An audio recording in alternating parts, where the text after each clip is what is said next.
So we're going to try to burn through some content here relatively quickly. I understand it's a Saturday night. I don't want to keep us too far past dinner time. I don't know what time the Turtle Club closes, but we can be out of there in time to order a prime rib. So this is kind of a condensed run through 30,000 foot view of bear baiting. And feel free at any point. I'm going to stop several times along the way at the main talking points and open it up for questions. I know if I don't ask a question within 5 minutes of having it, I lose it. So please feel free to ask questions. And this is Mariah back here behind the computer. He's my brother-in-law and partner in crime of bear baiting. So got a lot of years of experience between us and a few other people in the audience as well. So we'd love to answer questions as you go if you have them. The slideshow is just to kind of hold the place for a minute before we get to the pictures and visual content. We're going to go through a few basic things. And so the outline of what we're going to cover, we're going to kind of save the best for last in a way as far as weaponry choices and anatomy. That's where a lot of the more important things are held with bear hunting in general. This applies to more than just baiting. It's also spot and stalk or hunting on the coast in a lot of these situations. And anatomy is a very important aspect of bear hunting that is starting to get more talked about, but we still hear enough misinformation, if we can use that without being political. So for the beginning of it is bait site selection. There are a few factors. Well, has anybody in here baited before? So a handful of us. How many of us in this room would raise your hand and say that I haven't bear baited yet, or I have, and I'm primarily planning on archery hunting only? So not everybody. So we're going to have a mix of archery and gun hunters. So that lets me know what I can, spend time on here. So site selection. There's a lot of folks in Alaska that did not grow up here. I would assume that out of a crowd this size, probably at least half of us were not born here and raised our entire lives here. And so maybe the concept of bear baiting is not completely ingrained in your childhood like it is for Mo here. He grew up, he shot his first bear at 12 years old. His dad took him to the bear bait at 7. This is a born and raised kind of lifestyle for a lot of locals. But the concept of baiting and bringing in an animal to a bait site where you have attractants and lures, as the regs calls it, that concept is very different outside of Alaska. Here, you cannot apply whitetail hunting methodology to bear baiting and get away with it. And at least if you do, it's not going to last very long. You cannot have baits too close together. And this is going to spoil someone's hopes and dreams, but Chena Hot Springs Road is super hard to get far away from somebody else. I can tell you that because when I was a teenager, Mo and I we thought, well, we're going to go a long ways out of town and we're going to get way off on a wheeler somewhere. Almost anywhere you can ride, someone else has got a bigger, better machine, right, Mike? And they're going to be able to get there too, and maybe even farther. If you have a bait site that is closer together with another site by about 3 or 4 miles, almost guaranteed you're going to have some translation between bears. This sow grizzly and these 3 cubs, Mo and I had a bait, not off of Hot Springs Road, but we had 2 baits that were about 9 miles apart as the crow flies. And this was years ago. And these baits were predominantly grizzly bears. We were just kind of experimenting and shooting for different spots, just kind of seeing where we can put out a bait. Maybe it'll only be there for a year. And we just want to see if there's big black bears that are going to instantly hit it. Because our purpose of black bear hunting is meat supply. My wife and I, Mo's family and him, and all of our families, we all love black bear meat. It's like nature's pork.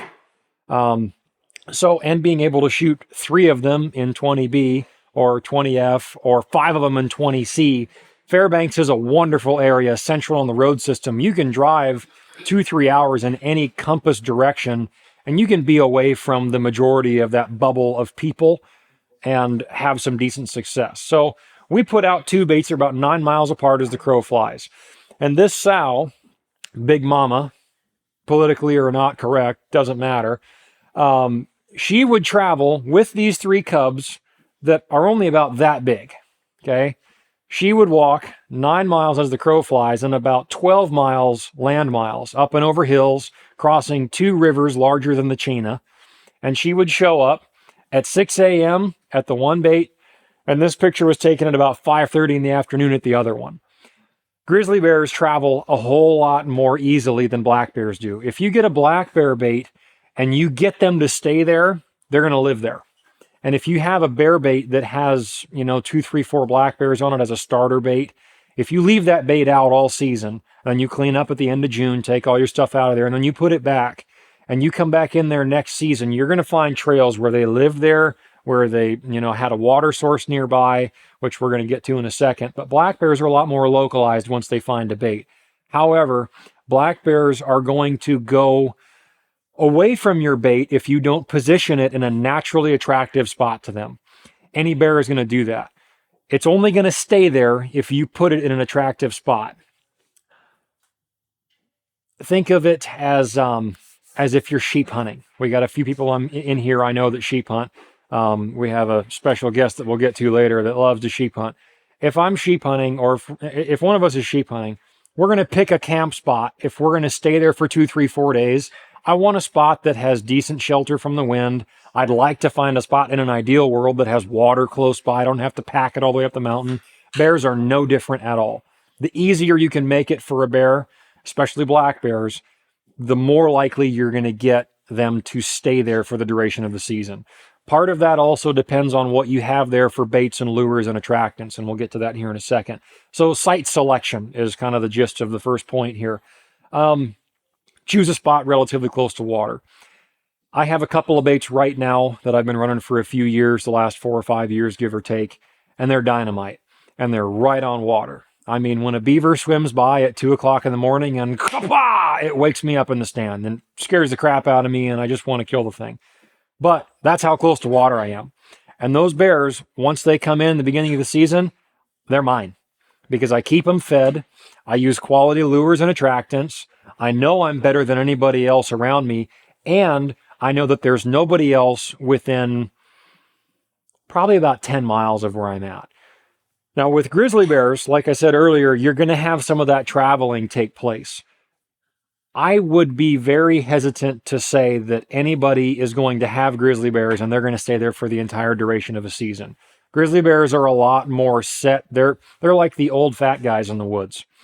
They're fat because they walk like, they're very loud. You know when a grizzly bear is coming. I had a bunch of grizzly bear problems at one of my baits last year, and it drove me crazy, and I shot one of them out of spite because they ran all my black bears off. And I didn't get to shoot the giant boar that was in there that came in and laid down and didn't give me a shot for 45 minutes.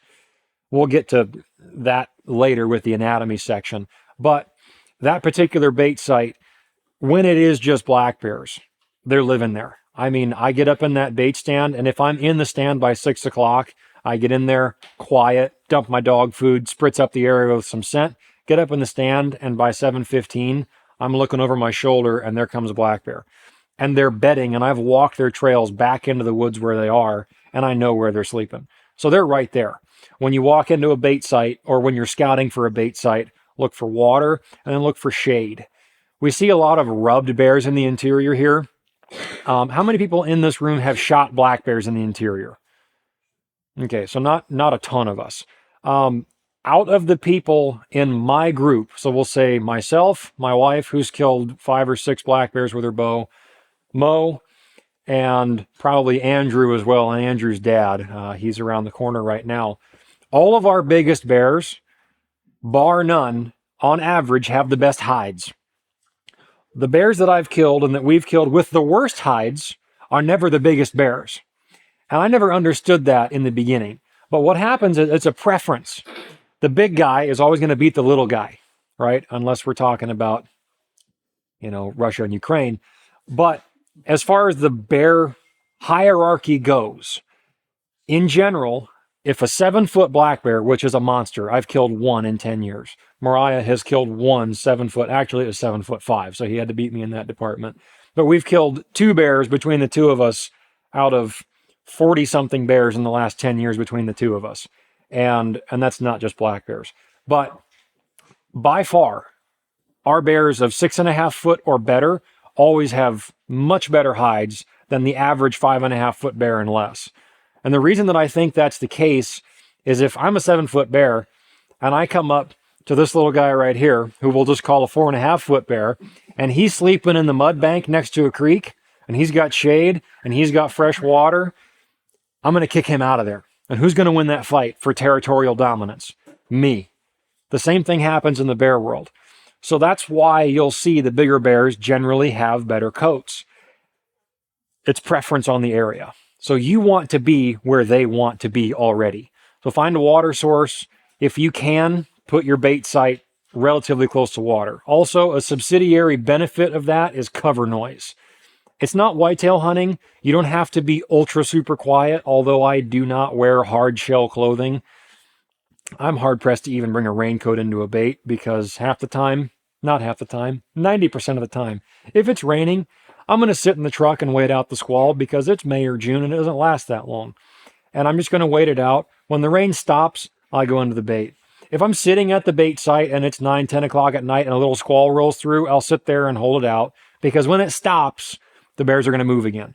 Bears are pretty lazy. We've already gone over that. It holds on with the rain. And even in some situations of coastal bear hunting on the coast of Alaska for brown bears or coastal black bears, 9 times out of 10, if it's a huge, big blowing storm and sideways rain, I'm not taking my client out in that. Usually, wait till it breaks, and then I'm out hunting as soon as it breaks. Even if it just slows to a drizzle. That transitional period, either right before or right after a squall at a bait, and you can watch this on your trail cameras too. The bears will come in right before and right after a big storm comes through. So knowing that there's water nearby, knowing that there's thick cover nearby, when you're selecting a bait site, don't go into it like you're going into a moose spot. Nobody in this room is going to walk out and choose a moose hunting spot and say, man, yeah, this is nice and thick. This is where the moose are going to be, you know. I can see from here to that tree stand box right there. Good luck, Chuck. Yeah, you can call one into right there, but in reality, most of us are going to say, I want somewhere I can see.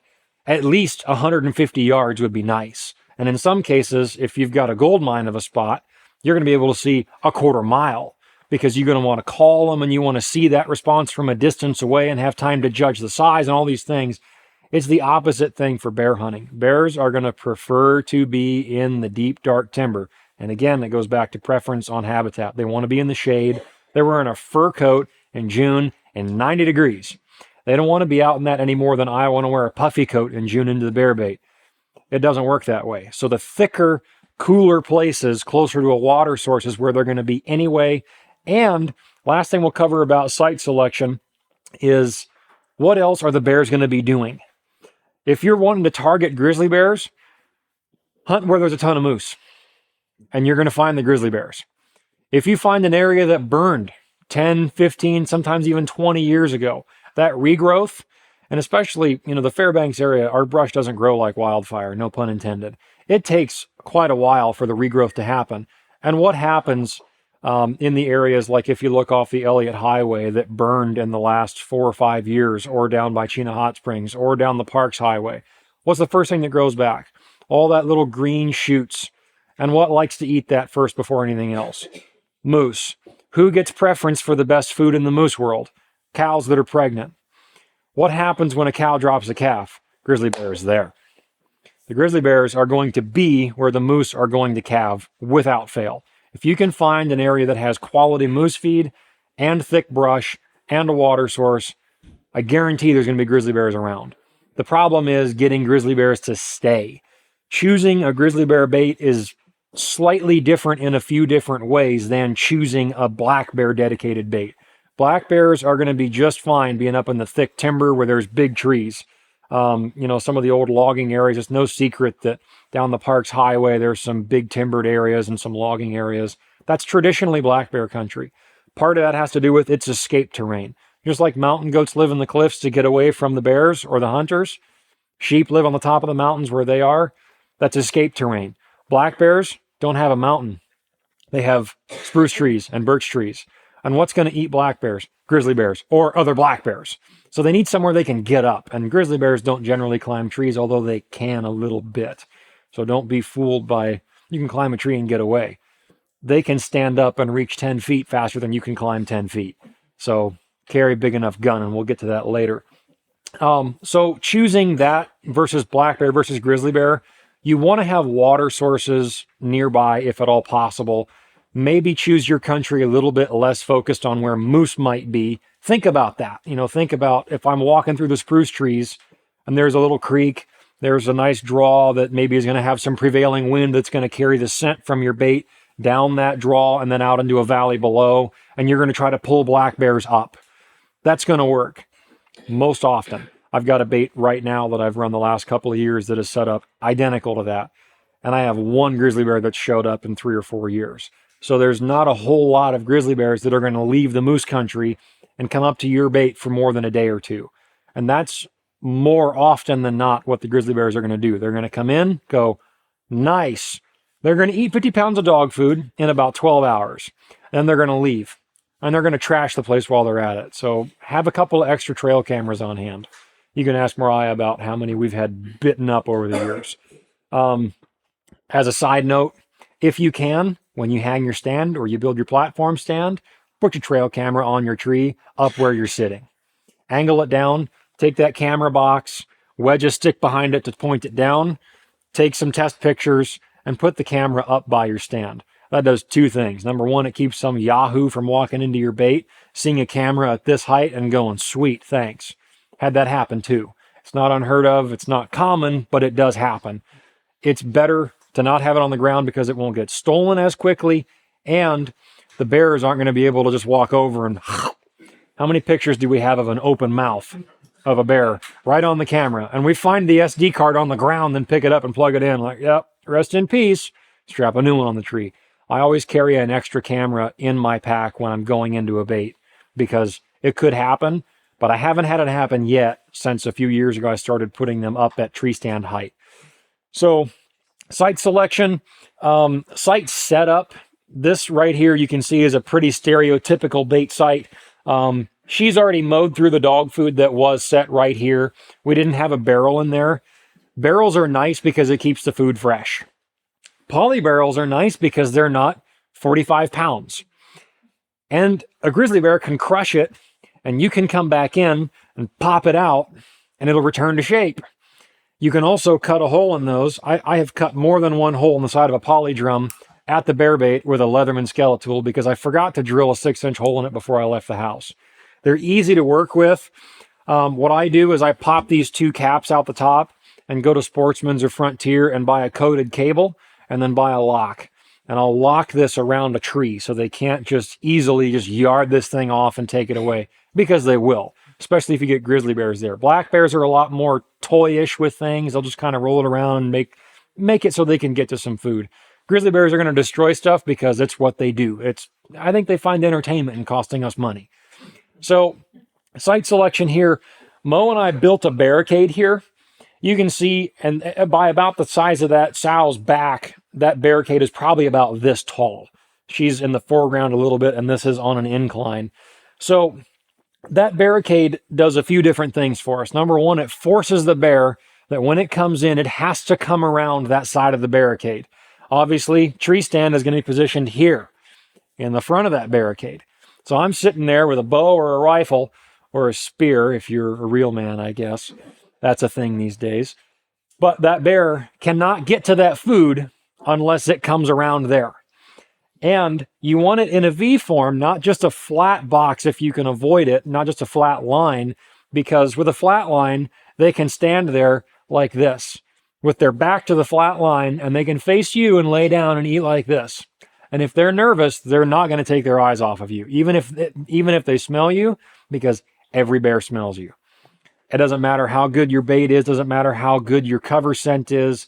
Only time I think I've ever been able to fool a bear's nose is when it's heavy, heavy fire season. A couple of years ago, I had a monstrous grizzly bear show up to a bait that had never come in while I was sitting there before and hasn't come in since.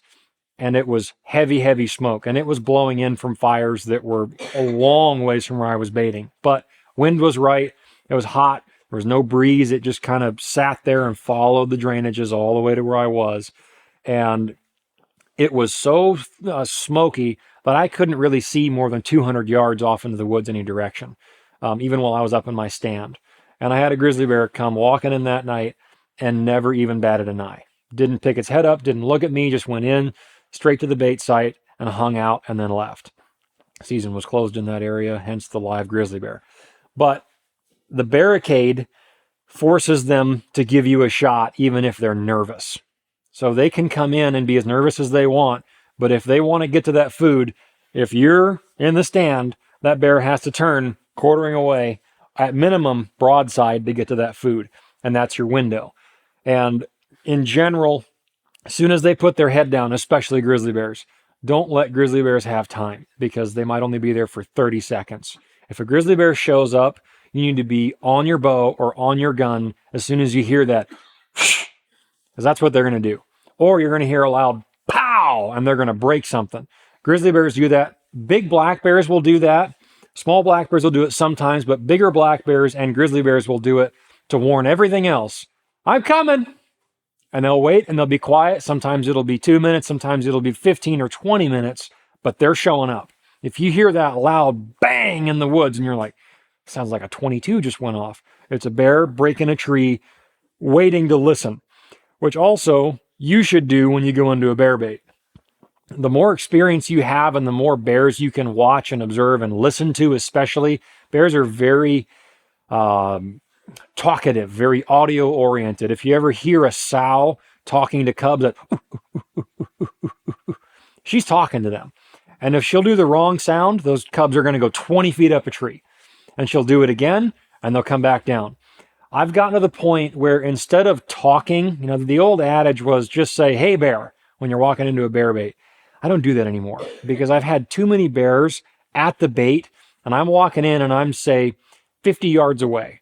And I stop, and "Hey, bear," and I hear, whoosh, and I hear him run off through the woods. And then I show up, pull the SD card, dump the bait, climb up on the tree stand, sit down. "Oh man, that was a nice black bear," or "that was a grizzly bear." Okay, they're going to come back. And I sit there at the ready. And then it's 10 o'clock, 11 o'clock, no show. And I've had that happen where they don't even come back for days. And that results in no opportunity at that animal. So anymore, I either whistle, because birds whistle too. And sometimes, just that little bit of noise. And you can hear them stand up and they'll just listen. And if you see enough bears, or even if you watch videos of bears, when a bear is paying attention, they are dead quiet. They don't move at all. And their ears go straight up. Just like a moose's does, or a mule or a horse, they're going to move those ears in the direction of the sound, and they're just going to stare in that direction.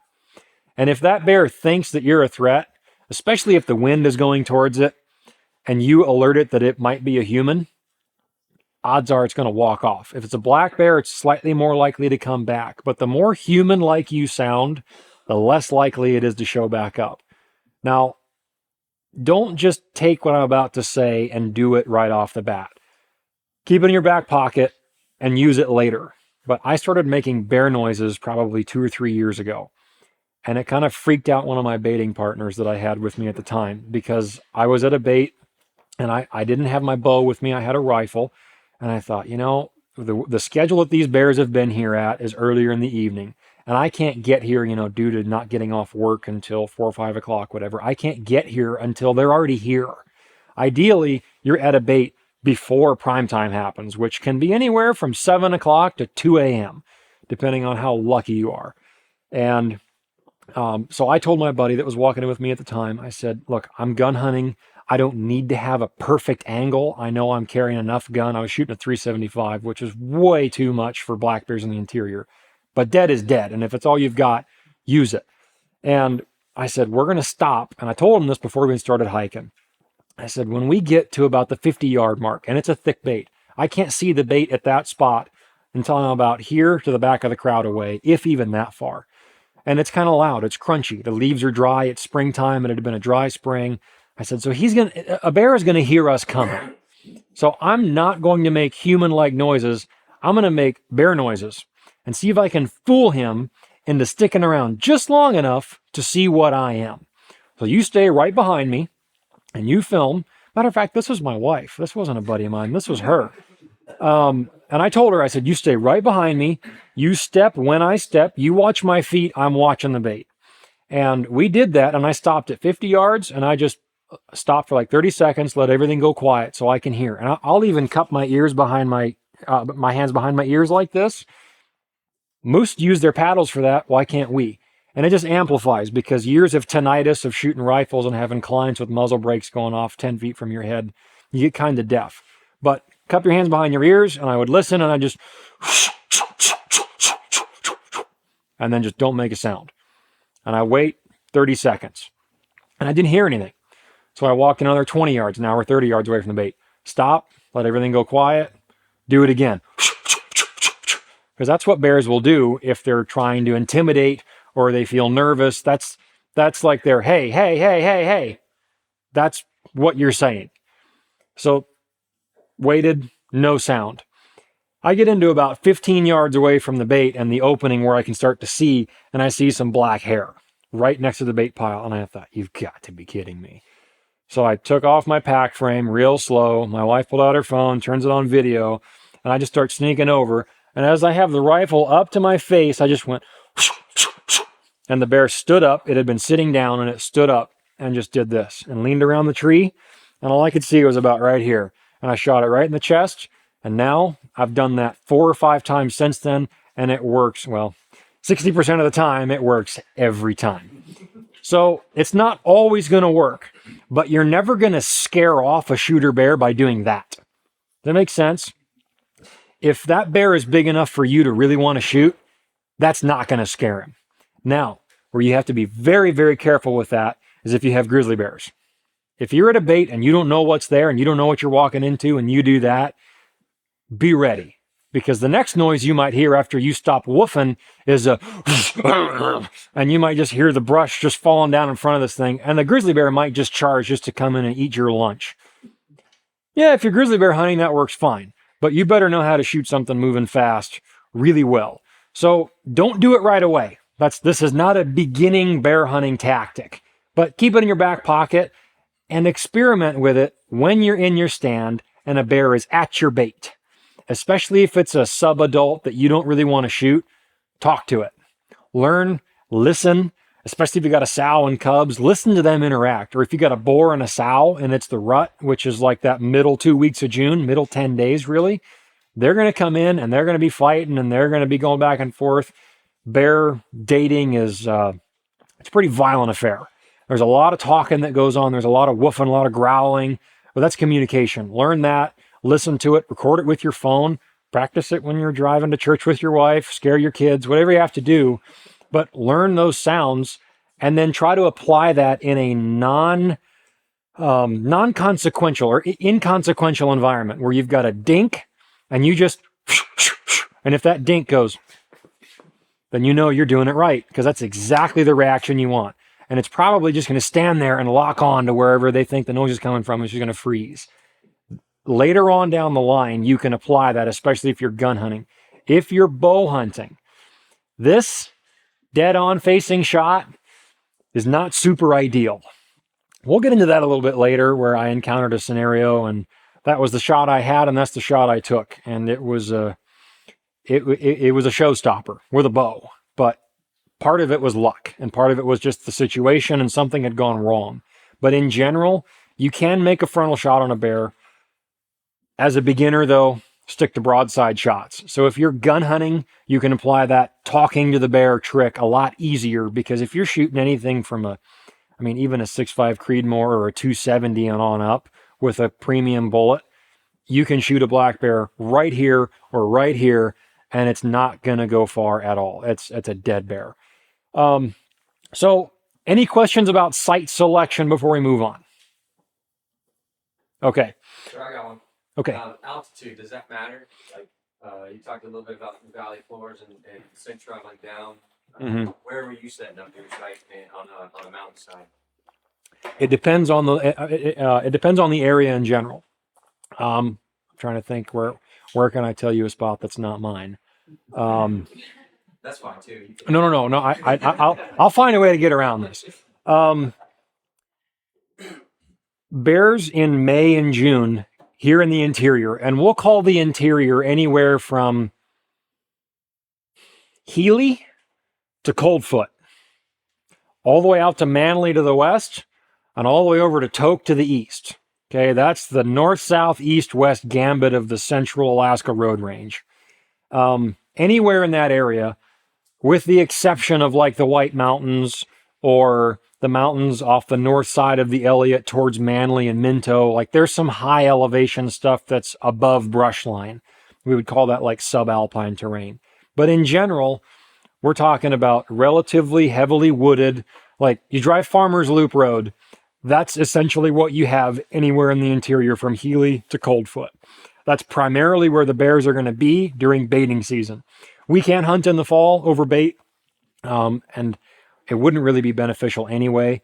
But based on that type of topography, if the road is high there, and if there's a river and a creek coming out, as long as you're not at the very, very top of the highest terrain for miles and miles and miles around, if everything else is relatively high around you, the bears are going to be at that elevation. That's not going to scare them off.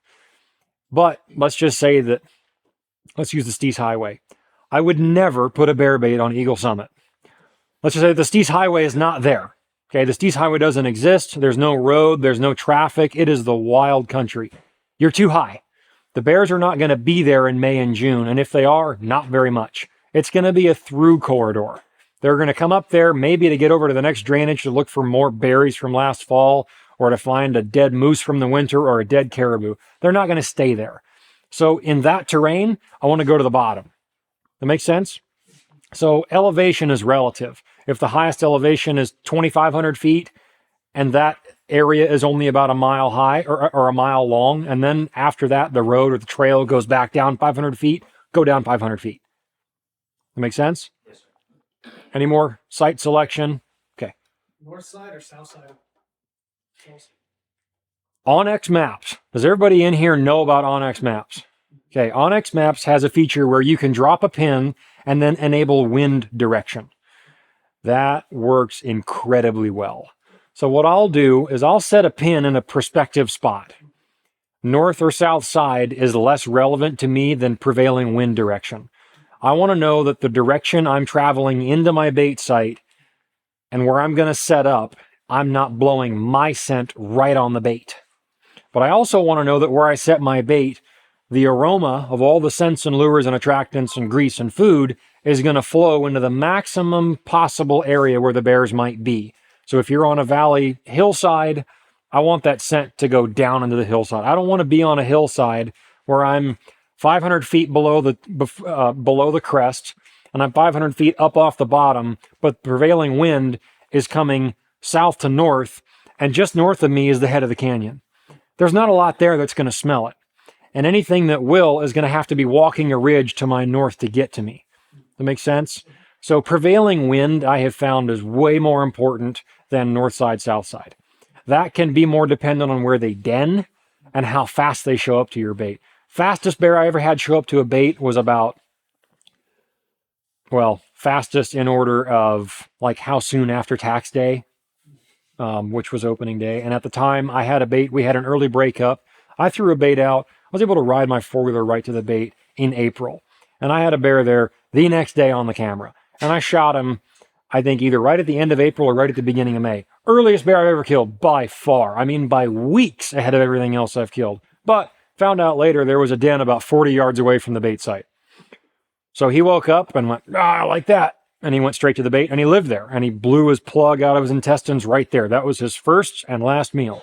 So wind direction, you can use Onyx Maps for that. You can watch some other weather apps like the Windy app if you don't want to pay for Onyx. And just pay attention to that, especially once we get into the May timeframe, because snowpack and temperature can affect that in April still. But once we get to like that early to mid-May leading up to Memorial Day, you're going to be able to see the prevailing winds and kind of which way the wind is going. And that's more important than north or south side. Try not to position your stand where you have the sun in your eyes all evening.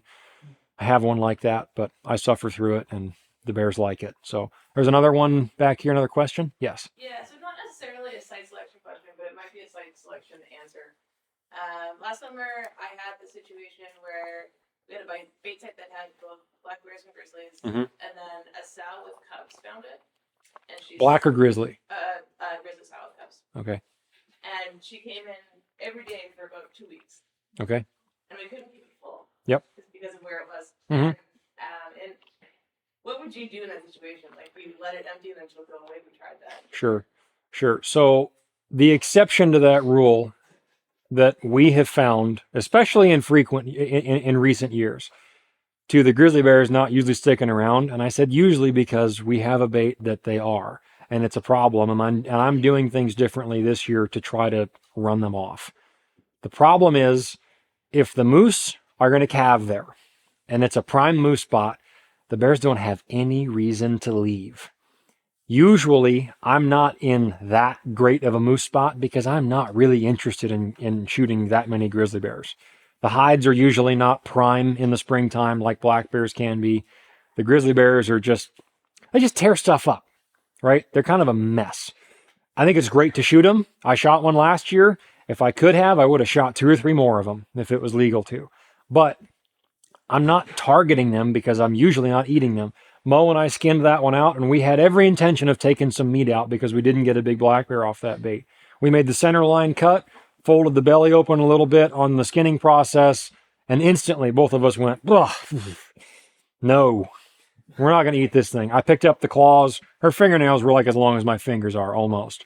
Picked the claws up, sniff, rotten moose. So that's what they're eating primarily, the grizzly bears especially. So if I would want to know, and you know this better than I do, where you're at, if it's a prime moose spot, that just might be the nature of the beast. The other thing, too, is sometimes sows are more likely to stay where they feel safe. So if that sow grizzly with cubs is feeling targeted by other grizzly bears, which they do, that's why sows have the connotation of being mean bears, because all that cub's life, mom is having to kick butt for those kids and run off black bear boars that want to kill those cubs, and every cotton picking grizzly bear that it comes across. Every boar wants to kill those cubs. That's why sow grizzlies are the meanest things in the interior. So if she's having that issue where she wants to be, but she found your bait, and all that's there is black bears and maybe the occasional subadult grizzly that she can beat in a fight, she might just feel safe there. But more likely is that there's moose around and there's natural, or maybe she just has lived there for a long time. You just might have gotten unlucky. So part of the issue with grizzly bears, and we'll kind of close this section with this note, the bait that I have that I'm referencing that I'm having grizzly bear troubles with, and by troubles I mean like a dozen individual adults with no cubs, and they're there all the time. 200 pounds is gone in about 36 hours. 300 pounds is gone in about 37 and a half hours. It's a losing battle, but they just live there. And it's because there's moose everywhere in there. I listened to the big boar named Fred. He's about 8 foot and change. And I listened to him kill a moose about 100 yards from my stand. Most annoying thing in my entire life. All I wanted to do was get out of the stand and go Fred Bear through the woods and find him and shoot him. But I'm not doing that. I'm not that dumb. But at that particular bait site, I'm noticing a pattern over a few years. The pattern is when my wife shoots a black bear at the beginning part of the season, and I skin that bear out, and I take the meat, and I take the head, and I take the hide, and I leave that carcass laying there. I leave, we go home, we process the bear. I come back out a few days later, what's on the trail camera? Within 24 hours at that bait, Mr. Grizzly Bear is back. Has not been there yet the entire season, and we're talking about middle of June this is happening. Hasn't been a grizzly bear there for 6 weeks of the season. But now, a day later, after a dead black bear starts rotting in the sun, boom, grizzly bear shows up. Now he stays. Now last year, he comes after my wife kills a black bear next day within 24 hours. Same thing, same grizzly bear, same pattern. And now he's there and he stayed there. Problem was last year, he went back to the 7-Eleven and said, "Come on, guys, there's more food over here." And he brought the gang. Now, I quite literally went from 2 grizzly bears the year before that showed up in the same circumstances to now the whole gang is there and they're here to party. And I'm not exaggerating, 12 or 13 individuals that we counted. All adults, no cubs. That's a problem. So the pattern that I'm noticing is that rotten meat is bringing in those grizzly bears. They are there in the vicinity to begin with because they're there to kill moose. What smells like dead moose? dead red meat, period. So they show up when the dead black bear happens. So what I'm going to do is dispose of the black bear carcasses this year. If we get lucky enough and the black bears are just brave enough to show up and we shoot one before the grizzly bears come back, I'm going to bring in a sled. I'm going to put the carcass of the black bear after I take all the meat off. I'm going to make one trip out with meat and hide and head. I'm going to come back in and drag in a sled. I'm going to lump the carcass into there, guts and all, and I'm going to drag it. I'm going to get it out of there. If you have a creek nearby that's kind of a muddy beaver creek, you could just dump it in the creek. But my creek is not that deep and it's not that fast. And all it would do is float 10 yards down the corner and get stuck there. And all I would have is 2 bear baits at the same spot. So all the grizzly bears would go there. So I'm going to just haul it out of there. Different things to experiment with. Last thing I would say to that, and this is going to cue into kind of our third point, but I'll just touch on it briefly. Beavers. Everybody knows that beaver carcasses are the best bear bait and the best stink bait ever. I love them. Hate them for the smell, love them for the results. But I'm starting to notice that the more beaver carcasses I have hanging up out of the trees from a rope, the more attention I get from grizzly bears. And even with a dead black bear sitting over there in the mud, when those grizzly bears come in within 24 hours, the first thing they do is stand up, whop, knock that thing down, go over and eat it and turn it into bones, and then go to the black bear. So I'm not going to have a beaver at that bait this year. So avoid stinky stuff. Try the sweet stuff. If the grizzly bears persist, I have not had to do this before. I haven't really committed to this plan before, but you can, and it is kind of a common knowledge thing that if you let a bait go dry, no bait, you let them just eat all the food and let it sit for 2, 3, 4 weeks, maybe the rest of the season, depending on how close it is to the end. And you let them figure out, okay, no more food here. They're going to go find some other bait.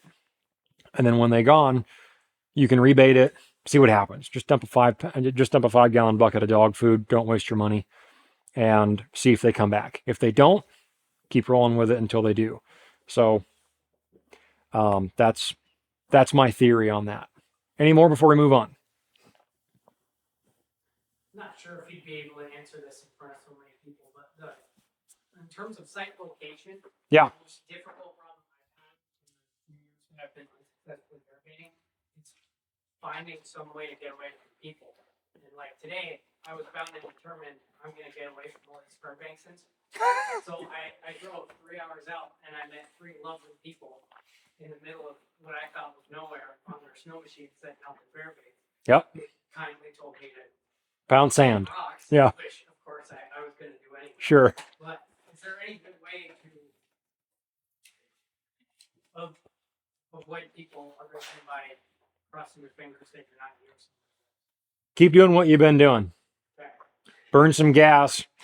Hopefully the Iran war cools off a little bit and we can all get a little bit less money in our tanks. But the best thing you can do is drive. The best way to figure out where all the bear baits are, and this is an industry secret that's not really a secret, take Memorial Day weekend and don't sit your bear bait. Leave your house at 6 p.m. Drive till midnight in whichever direction you want to go and count the pickups. Everybody's hunting Memorial Day weekend. It's a long weekend. The bears are out. You can see where they're all parked. I do it because I don't want to be any closer. My rule is 5 miles. If I see somebody's truck and I'm walking in off a road somewhere, I will not bait within 5 miles as the crow flies, not as the hills go, as the crow flies on onX maps. If I'm 5 miles or less, I'm not wasting my time. Because all you're going to teach those bears how to do is they're going to come into your bait when you're sitting there, smell you, leave, go to Joe Schmo's bait 4.5 miles away, see that he's not there that weekend because he's got to work nights and they're going to sit at his bait while you're sitting over at yours getting nothing done. So that's how it differs the most from whitetail hunting. Do not lasagna yourself into other people's baiting areas. You've got the right idea, and from all of us, thank you for not intruding upon our baits, but do what you've been doing. Just keep driving, find out where guys are and where they aren't. And maybe you'll find guys that are, you'll drive 20 miles and you'll go, okay, there's a guy 20 miles back there and there's a guy here. So what in the middle of this is there? There ain't got to be a trail there to put a bear bait in. I'm living, breathing testimony of that. Buy a machete and use it. and make yourself a trail and don't advertise it. Don't put a sign on the side of the highway that says bear bait. That's a wonderful idea for some noob to show up and go, I'm going to bait a quarter mile down the road from here. Ask me about that. Because then I'm going to write them a John Deere letter says, please leave. Because you're killing us both here. You're not doing any better just because you have bears there right away. All you're doing is teaching my bears that they shouldn't be here when I'm here. That makes sense? So just keep driving, keep scouting. You're on the right track. Sometimes it takes a while. Mo and I have been doing this combined total of 25, close to 30 years. And we've had to abandon a whole lot of stuff over the years because we either got encroached upon or we realized 2 weeks after we put it out that, crap, there's somebody else 2 miles from here. Sure, we got bears right away, but we know what's going on here. So just breathing room, elbow space. This is the biggest state in the world. You could cut Alaska in half and Texas is still number 3. So we got plenty of room, right? So you're on the right track. All right, let's move on to etiquette. That's pretty much what we just entailed there. The other thing that I would say as far as etiquette also I could combine in with representation. Bear baiting is not a widely received social experiment in the world of hunting, if we can call it that, right? If you ask somebody from Colorado or Northern California or even Montana, they're familiar with the concept of bear hunting maybe, but maybe they don't like baiting because it feels unethical. To them, I would say, you strap 100 pounds of dog food on your back and carry in a 40-pound jug of grease 2 or 3 times a week, and then you get that to shoot 1 5.5-foot bear a season, and you tell me how unethical it is, because I'm working a whole lot more than that bear is. It's not fair chase, it's not unethical, it's not immoral, it's just a different perspective. But because of that natural connotation that people have, people think you're just going out and killing bears over rotten donuts. Number 1, donuts are too expensive, sir. If you have some, I'll gladly take them. Number 2, we're working a whole lot more than they realize. But if we're distasteful about it, and if we're a bad representation of our little microcosm of the sport that is bear hunting, one sour apple can ruin the whole bunch. So please be tactful about how you post on social media about bear hunting, the way that you interact with the state troopers, the way that you interact with Fish and Game. Fish and Game is there as a resource to the public. I know that different people have their different opinions about, no, Fish and Game is at it again. All right, they work a lot more hours on this kind of stuff than we give them credit for. And by and large, we still live in the greatest state to be a resident hunter in the entire country. Okay? We have more over-the-counter opportunities to hunt in this state than any other 3 states combined. Okay? Don't get too greedy with that and get entitled and take it out on Fish and Game because your area has a quota for how many caribou can get shot, or because your area doesn't have a longer grizzly bear season. Go somewhere else. I've done it. It's more gas, but if you want it bad enough, it is there. The opportunities are there. Be a good representation in the community to Fish and Game and to the troopers. Do things above board. Always follow the law. Fish and Game has an entire page, if not more than that, of bear baiting requirements and legalities. You know, do your job, clean up, don't leave bait, don't leave garbage. For Pete's sake, don't leave garbage, you know. And I have found bear baits and snapped pictures of them and narked on them to the cops because it pisses me off when I walk into somebody's bear bait and there's Bush Latte cans on the ground and dog food bags stashed off in the woods that the bears got a hold of and ripped up and turned into a bunch of little pieces about that big. That guy is not going to clean that junk up. And when a trooper walks in there, what does that make them think? All these bear hunters are the same. Anybody that bear baits is just some schmuck redneck from North Pole. Okay? But I'm not like that. He's not like that. He's not like that. We work hard to be a good representation of our community. And that's part of the fun of doing an event like this, is it gets a bunch of people in the same room that otherwise you never even meet in this town. The town's small, But I know people here that I've known for 25 years, and maybe I've seen them in town just randomly, like once every 10 years. There's a lot of elbow room. So a community event like this, let's be good stewards of the resource, because too often things get abused and then it has to be solved through legislation. We don't win if that happens. So be a good representation, exercise good bear baiting etiquette and legality. So do your cleanup, don't leave trash, don't hunt outside the season, and don't do things that you have a question about. If you have a question about it, and I've done this before, I did it this winter. I've been bear baiting for quite a while, and I feel like I have a good idea exactly what I'm doing. And I had a question that I called Mo after work, and I said, do you know about this? Like, have you ever thought about this? And it was some nuanced little thing. We couldn't come up with the answer to it. I called my father-in-law, who's been bear baiting for 25 years. I called my father-in-law's hunting buddy, been bear baiting for 30 years. Neither of them knew the question either. So I called the brown shirts, called the state troopers, got through to somebody right away. Hey, how's it going? They asked for my name, gave them my name. I don't have anything to hide because I'm not doing anything wrong. And they appreciate when you come and ask versus they catch you. It might be a gray area, but if you self-report, if you shoot a sublegal moose, it's the same situation with bear baiting. If you ask and they tell you, yeah, you're fine to do this, and then somebody else comes and checks your bait from the trooper's office, and they say, hey, why are you doing this way? This is a gray area. You can say, oh, I asked Trooper so-and-so about this. You can ask him. My name is such and such. I called on this date and I asked. He's going to be at ease. He's going to go, oh, well, at least you're trying to do the right thing. And at that point, if he says you're doing the wrong thing, you're not going to get a ticket for it because he sees you're trying to do the right thing. So be a good example in that way. And don't be disrespectful to the troopers. They got a job to do just like anybody else does. And they see worse things than any of us do on a daily basis and have to deal with the worst of the worst in society. So give them the benefit of the doubt here. This is Fairbanks, so we can be kind. Questions about that? I know that's not really a question topic, but all right, we'll move on. We'll cover some ground here. Scents and lures. We already mentioned about the stinky stuff versus the sweet stuff. The old adage when I started bear baiting was the sweets are going to bring in the black bears and the rotten stuff is going to bring in the grizzly bears. We already went over that. Why? Because the grizzly bears are more attracted to killing moose.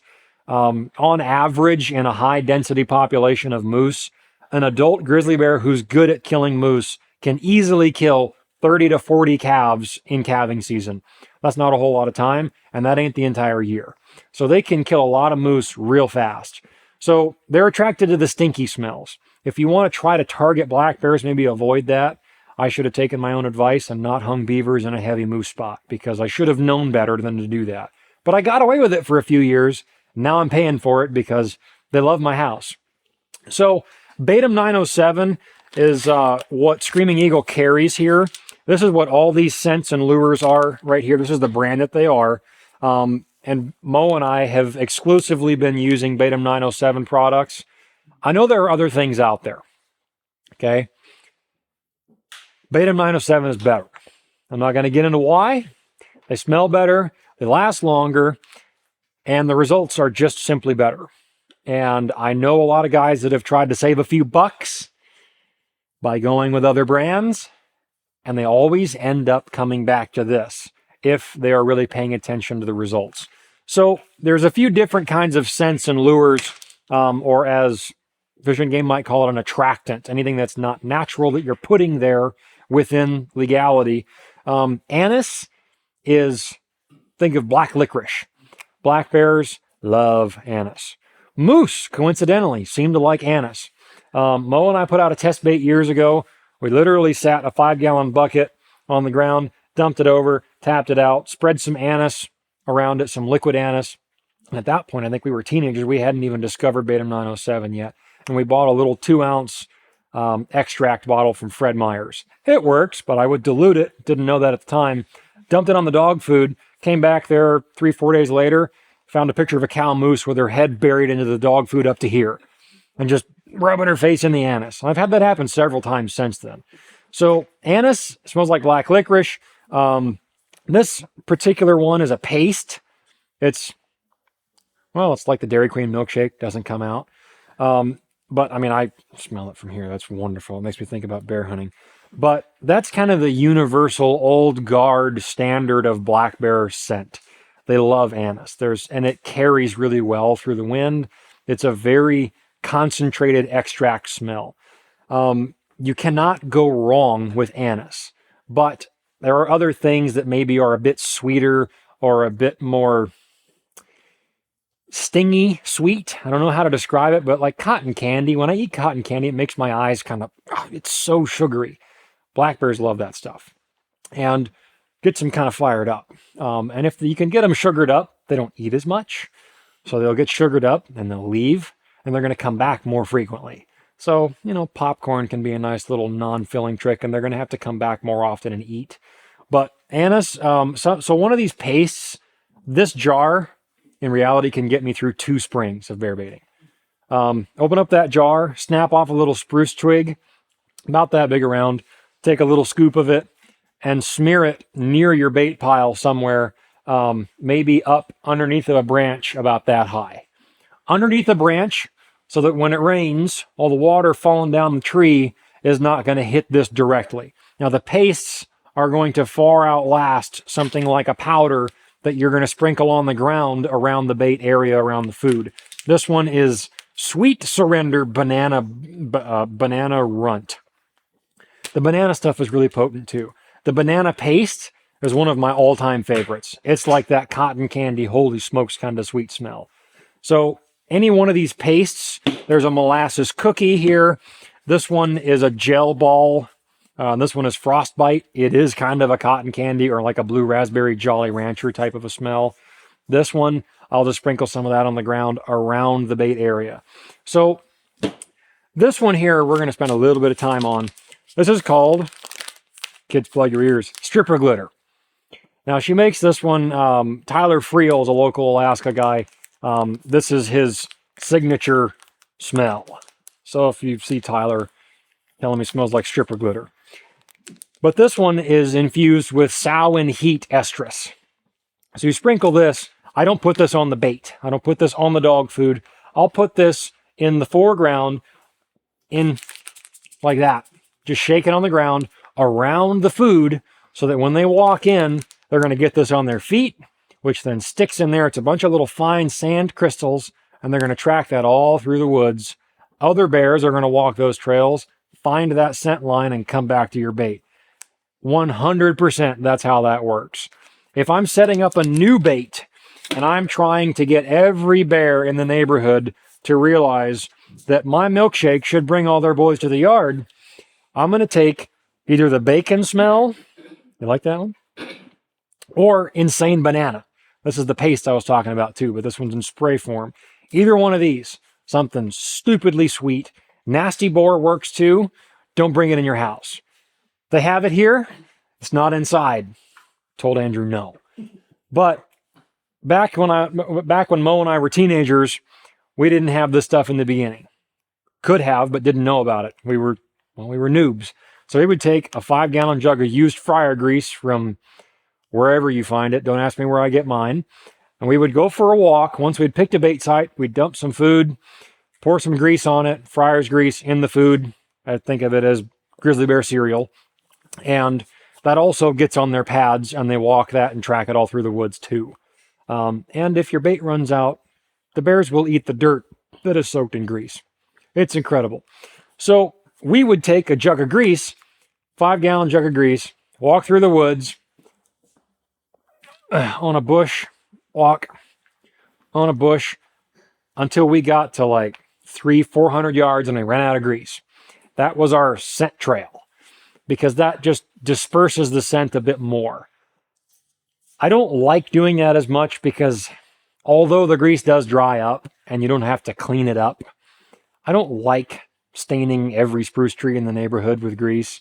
Because again, going back to if the trooper comes in and there's spruce trees, now there's always going to be spruce trees that are stained with grease at a bait site. Like you can see this one right here, there's a grease line right there. That's where we whoosh, slosh it with grease. Works great, but that's the bait site. I don't want to do that for 50 yards all the way around the bait site, because the trooper is going to go, all right, now by technicality, it says that you must remove all scents and lures and attractants from the bait site. They're going to let that go. They might start asking questions if you have 50 yards of grease trees all around your bait. You take a spray bottle and you spray spruce boughs about head height. Just walk 50 yards, 50 yards, all around. And any bear that cuts into that scent line is going to follow that back to your bait site. So bacon is an option. We have that here. We're going to give that away. Fatal draw powder. This is anise. This I've infused with the food before. Just kind of sprinkle that in with the dog food. And then here, we've all probably seen or heard of the old bait burns, like a sterno stove. I've nuked more than one jet boil trying to do it with that. Not a great option, but it does work. So you can pour this solution into like a slow burn sterno stove. Buy one of those at Frontier Outfitters or something like that. A little, the little gel fuel stoves. Just let that on a slow burn. Tie a rope to the entire thing. Tie a rope to your pot. Tie a rope to your burner.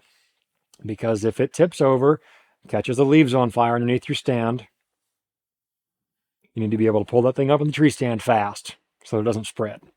Had that happen once with a jet boil. Haven't done that since then. Or you can do it while you're setting up a bait. And these things smoke like the dickens. So the idea is this stuff is designed to burn slowly, smoke, and then get dispersed across the area. If you have a nice breeze that day, it's ideal because it does that scent trail for you, although it doesn't last as long as if you're going through and spraying everything.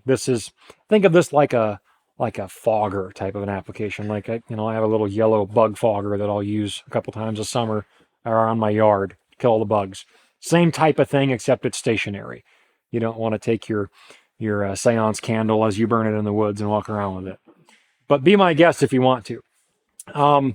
This one here is Sow in Heat Urine Gel. Apply this with the same desire for cleanliness as when you're using Nasty Boar. You get this on your clothes, it stains and it stinks. Stinks for many moons after the contamination happens, even after a few wash cycles. But don't over apply this at your bait either. There's not a whole lot in here. This is more than enough for an entire season. Again, this little 2-ounce can got me through the last 2 springs. Tiny little bit, and not until the rut starts usually, although sometimes I'll put it out the beginning of June. And I mean like 1/3 of a teaspoon is plenty. Take that, if you have a barricade like this, take a little bit of it on a stick and put that on something. This does not stick to anything. It's kind of like a jello clumps, like tiny little rice-sized jello clumps. There's some liquid in there, and it smells like straight pee, what it smells like to me. But the bears smell that, and they think, there's a girl here, and she wants to party. And they're going to hang around. And it works on grizzly bear boars, and it works on black bear boars. And yeah, so if I could only bait with one Beta 907 attractant, it'd be this little can right here. This, dog food, Friar's grease, I'm set. That's like minimum of the minimum. If you can get this and one other thing, I would probably get like a spray, a couple bottles of a spray. And then every time I go in, I'm going to freshen up the area, spray the boughs with some of that scent that gets you off the forest floor up into the air currents where it's going to circulate and blow the predominant wind direction, which goes back to what we were talking about earlier. So as far as bait material goes, I already kind of alluded to the popcorn versus dog food idea. Popcorn's an awful lot of work. I know some guys that'll have like a big crab boiler burner out in their yard. They'll put a steel drum on top of that, dump popcorn in it and oil, and they'll pop popcorn for hours. And when I'm driving through a neighborhood on my way to a job site in the middle of summer, I know who's a bear baiter if they're out cooking popcorn. Makes me want to stop over and watch a movie while they're cooking the popcorn. But popcorn, a 55-gallon drum bag doesn't even hold all you need to carry in to supply a bear bait full of bears for a week. So you're making more than one trip. It's big. Then you walk in halfway and a spruce bough opens up your popcorn bag and Well, now you have 2 bear baits. So the problem with that becomes if it tears open and you have bait on the ground and you're not a quarter mile off of a road and a trooper comes in and sees that, why is there bait right there? Maybe you get the benefit of the doubt. Maybe you're going to get a phone call. It's not worth the risk to me. I don't use popcorn. I use dog food, and I use it in 50-pound bags. I'll carry in 2 bags at a time on a green Kelty's pack frame that I don't care what gets on it. Had a bear try to carry it off one time. Now I hoist him up in the tree with me. That's just a good practice anyway if you like your pack frame. But something that's cheap, I don't care if it gets nasty and stinks and gets soaked in grease, because it does. I just take a power washer to it at the end of the season, squirt some Dawn dish soap, hose it off, hang it in the shed, and it's there until next May. So dog food and used fryer grease. If you can, about 2 gallons will get you enough for 50 pounds, maybe 100 pounds of dog food. But if you can, more isn't going to hurt you, because if you get a lot of bears, they're going to plow through that dog food. When the dog food's gone, if there are other baits that they know about, they might leave.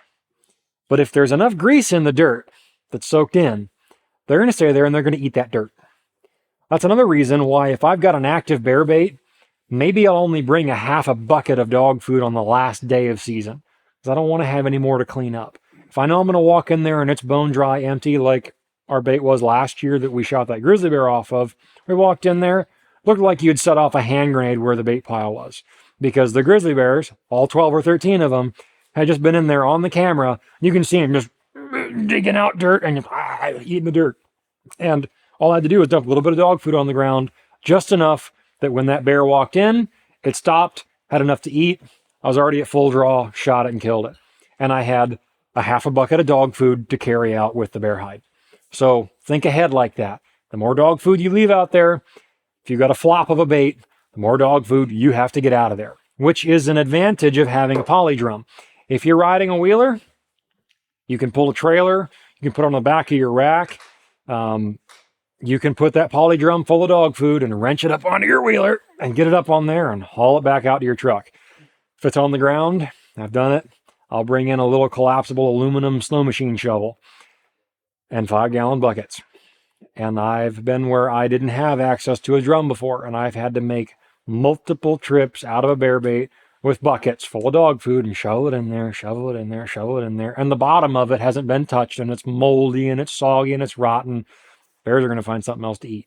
Unless it's grizzly bears, then you got lucky, because you just got a vacuum cleaner for a present, because they'll eat it. So, any questions about attractants or lures or bait material? Go ahead. Mix and match scents or stick with one scent? I have gone way too much on scents before, and it didn't hurt me. It doesn't hurt as long as, I would say I don't think I've ever had it hurt me.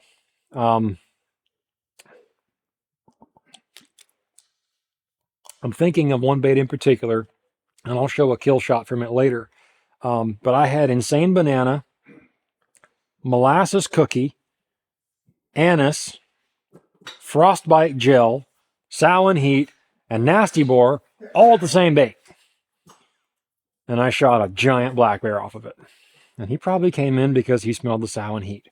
And that was several years ago. Since then, I've kind of more dialed in what I like. Like I said, if I had my perfect way and I only had so much of a budget, because this stuff is not cheap, but what's good is not cheap and what's cheap is not good.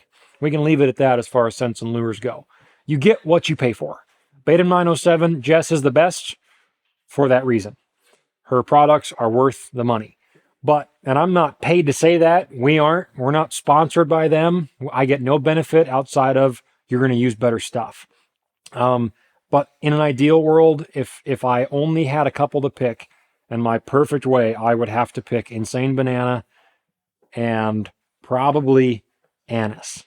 Anise just carries really, really well. The Insane Banana doesn't go as far, I don't think, as far as scent goes. It doesn't disperse like Anise does. Anise is a very concentrated smell. It's a very, very pungent, to quote Anchorman, really stings the nostrils. It's got bits of real panther in it. But it carries a long ways. Insane Banana, I think, really attracts them when they're in close. Like, the black bears go crazy over it. And I had them licking the insane banana paste off of the trees. Like they'll get up there and claw marks all over the stupid thing. Grizzly bears don't seem to care that much about sweet stuff. Nasty boar is really, really good, but you might have grizzly bears that show up. I've used nasty boar and just black bears came, but I think that was just a result of the area. I have used nasty boar in a 50-50 area. Grizzly bears love it. Big black bears like it too. But if I had to pick for just black bears, it'd be banana and anise. If it's all the above, maybe nasty boar, sow and heat, and banana. You're going to have a little bit of this, a little bit of that. So go hog wild. Yes. Hole size. If you put stuff in front of the hole. Yeah.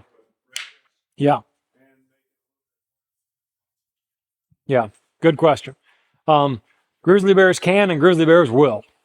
Black bears, it takes them a little bit longer, especially if you if you find a downed tree in the woods. I mean, a lot of times when Mo and I are going into a brand new bait, we're bringing in a chainsaw because there's just that much brush, or a weed eater with a saw blade on the bottom of it, just for all those little pin willows that are going to be around, just to clear out shooting lanes and nip off branches and, little loppers and things like that.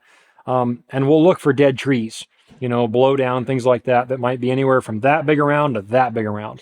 And if we can carry it, I'm going to bring it to the bait site for that reason. So my favorite bait right now is still the contentious one with the grizzly bear problems.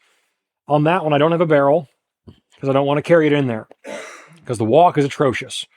Carrying things in and out of there is not easy. There's a lot of overhead stuff and I'm ducking and weaving and bobbing to get even through there.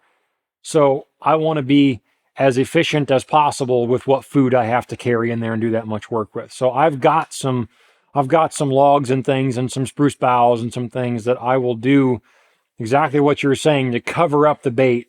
It does a couple of things. Number one, it kind of keeps the rain off of it. If there's not bears there for a day or 2 days, especially a brand new bait, you don't want it to just get set out and then not get hit for 3 weeks, which is totally common. It might be 4 or 5 weeks before bears even find it. Other cases, they'll be there within 24 hours. We've had that happen too.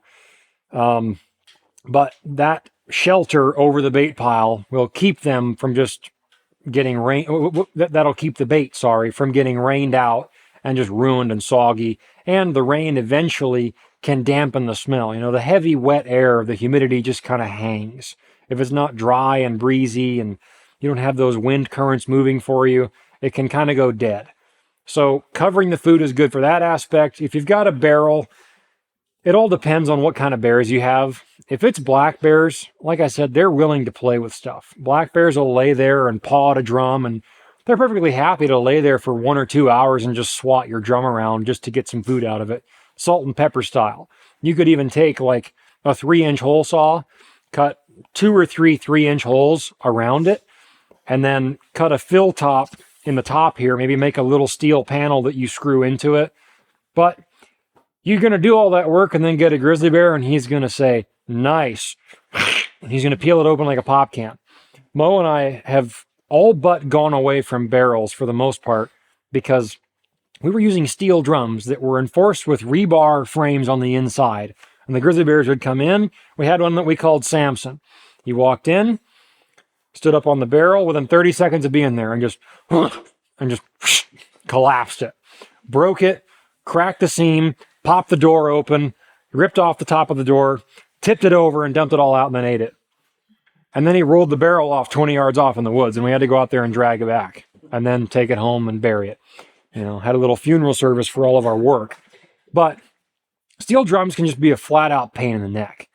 I went to using poly drums because I realized lighter to carry in, and the grizzly bears are a lot harder pressed to destroy it. And you'll be shocked by the amount of 22 caliber size holes. It looks like somebody just shot a bunch of holes in your barrel with a pellet gun.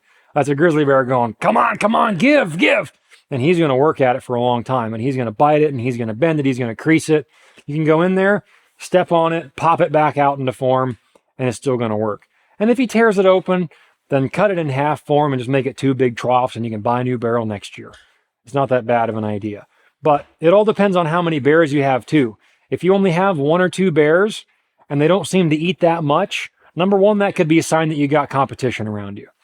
But if your bears come in and they're living there and they're on the camera for 2 hours or 3 hours, then they leave, then they come back 12 hours later and they sit for 2 hours again, you're it, buddy. You are their hometown restaurant. They're going to be there whenever they want.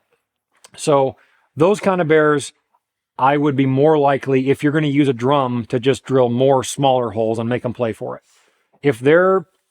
If they have an option to go somewhere else within reason and they have to work too hard to get yours, they're going to say, not worth it. This guy ain't using barrels, and they're just going to leave.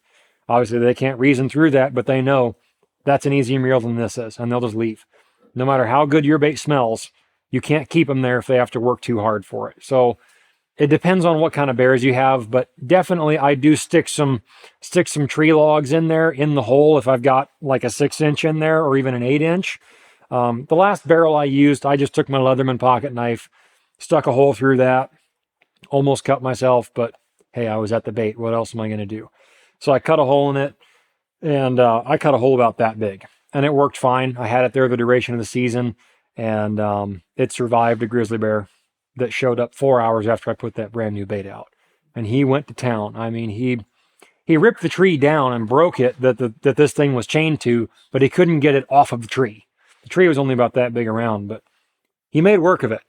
But poly barrels are just easier to deal with. And yeah, just pile some stuff on it. Other thing too that we're going to get to that you'll see in some of the footage that we'll get to here shortly is I use visual indicators at my bait site. If I'm walking in, I'd like to know once I'm in that area, which again, I'm in real thick spots, lots of shade. I'm not picking wide open areas. If I can see a clear distance from here to that back wall of the room at my bait site, I don't like it. I want to be able to see maximum from here to the halfway point of the room. Even at a rifle bait, it's the tighter, the more comfortable they feel. They're always in the brush. How many of us see bears when we go to Chena Lakes? They're there. There's a few of them that come through every year. 1 or 2 of them cross Badger Road and goes viral on Facebook. But there are more bears around. Or how many times have we driven to Chena Hot Springs and never even seen a bear? They're everywhere. A lot of grizzly bears. Tons of them. Please go bait Chena Hot Springs and shoot the grizzly bears. But that's a lot of what's there anymore. And that's a result of a few other factors that I think have happened. And forest fires bringing in moose on the regrowth and then attracting more grizzly bears, I think greatly contributes to that.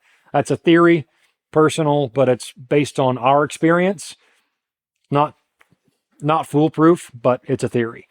So, bears like to be in the thick stuff. That's why we don't just see them everywhere. They're not like moose. So picking a nice thick spot to have that bait site, they're going to feel like they're in less of a foreign environment. They're not going to feel like, okay, I got to go out in the open. What's going to happen? They are like that. They know when they're being fooled into something. But if they can walk into a spot and it's an opening this big, golden. And they're totally fine with sleeping there all day long. And that'll happen from time to time. So in case that happens, I don't want to walk into a bait and I haven't heard anything to tell me that there's a bear there and walk in and go, all right, I don't see nothing. Set my rifle down, walk away and go start dumping dog food, and boom, one stands up behind the berm. That's happened to Mo and I both, and a bunch of people that I know. Happened to me the first time that I ever shot a black bear about 11 years ago. That day we encountered 3 different grizzly bears and 2 of them tried to run us off. But they were asleep behind the barricade at noon in the sun. And they didn't make themselves heard or seen until my father-in-law and I were no less than 25 yards away. And I'm glad that they waited that long, or I'm glad that they didn't wait any longer, I should say. Because that gave us time to kind of react and get out of their way as they ran back down the trail right past us, growling. And you don't know what they're going to do, but you want to be able to see, if possible, when you get a visual, let's say you're at 20, 25, 30 yards, and you can see that bait. So I'll take an empty grease jug, and I'll put it upside down on a stick right above the bait pile. It's the only piece of garbage that I'll leave at a bait, and it's not technically garbage. It's my flag, because it's white, and I can see it from a distance. If I crouch down and kind of look through, and it's 50 yards away, and I see that grease jug isn't there, I know, all right, something's been here. Pay attention. If I go in and I see that grease jug and it's still sitting where I left it, odds are nothing's been there because they're going to toy with a grease jug. And then every week or every 3 or 4 days that I'm in there, I'll change out that grease jug with a fresh one because it still smells like fresh grease, and it takes the one that they've already have bitten their way through, and I'll take it out so they don't tear it apart and eat it or drag it off in the woods and get me a ticket for it. And I have yet to have one escape on me. They usually just take it down. If you have cubs, they'll take it down and chew on it and play with it like a dog does, and they'll leave it there. I haven't had one disappear before. I don't know why, but it works. So visual indicators is another important part of at least how we do it. So it's another option for scents and lures, and that kind of ties in with site selection and site setup. Questions before we move on to the next part? Go ahead. I'm not sure how related this is to this particular subject. I've heard you mention a couple times. Do you bait the site before you go run up the tree to hunt it? Yes. Okay. Yes. Otherwise, what am I going to do with all that food? If I leave it at the base of the tree, now I have 2 bear baits. I've had people tell me to just go simply. Only time I'll go in without food is if I know it's the end of the season and I expect that there's just enough bait left. Like if I was there 2 days prior and there was still 50 pounds of food and all I have is black bears, I'll go in with nothing but scent. And I'll just freshen it up. They think there's going to be food there. I'm only going to sit one more night, and then it's July and I got to clean up that night anyway by midnight. I'll just bring in scent. Otherwise, I always have something with me. Even if you were there 2 days prior, I mean, let's just say it's June 10th, let's just say. You still got 3 good weeks of hunting.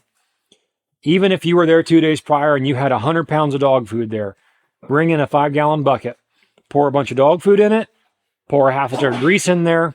You've got a fresh bucket because a bear is going to be able to tell, hey, fresh grease. That grease, I mean, if you get the good grease that still has chunks of French fries in it, that's never done crack, but I got to imagine that's pretty close. So I always go in with something to freshen it up as long as I still have some time left in the season to hunt. That answer that? Yeah. Okay. Anything else? And we're going to move on. All right. Let's get into skinning and meat care. So skinning a bear is intimidating to a lot of people. It was intimidating to me when I started. It's intimidating because there's more to it, technically speaking, than if you shoot a moose.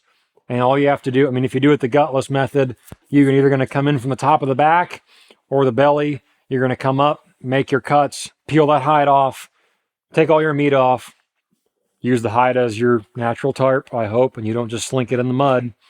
And you're going to use that hide as just a flop zone, right? Unless you get lucky and you have a client that wants a cape that you have to skin out on your moose. I had a client ask me one time, if I shoot a moose, would you skin out the entire hide for a life size? And I said, you need to hire a new guide. Yeah, I'm not getting paid enough for that. But bears can be intimidating in the beginning because it seems like there's a lot more work to it. It's not. It's actually extremely easy.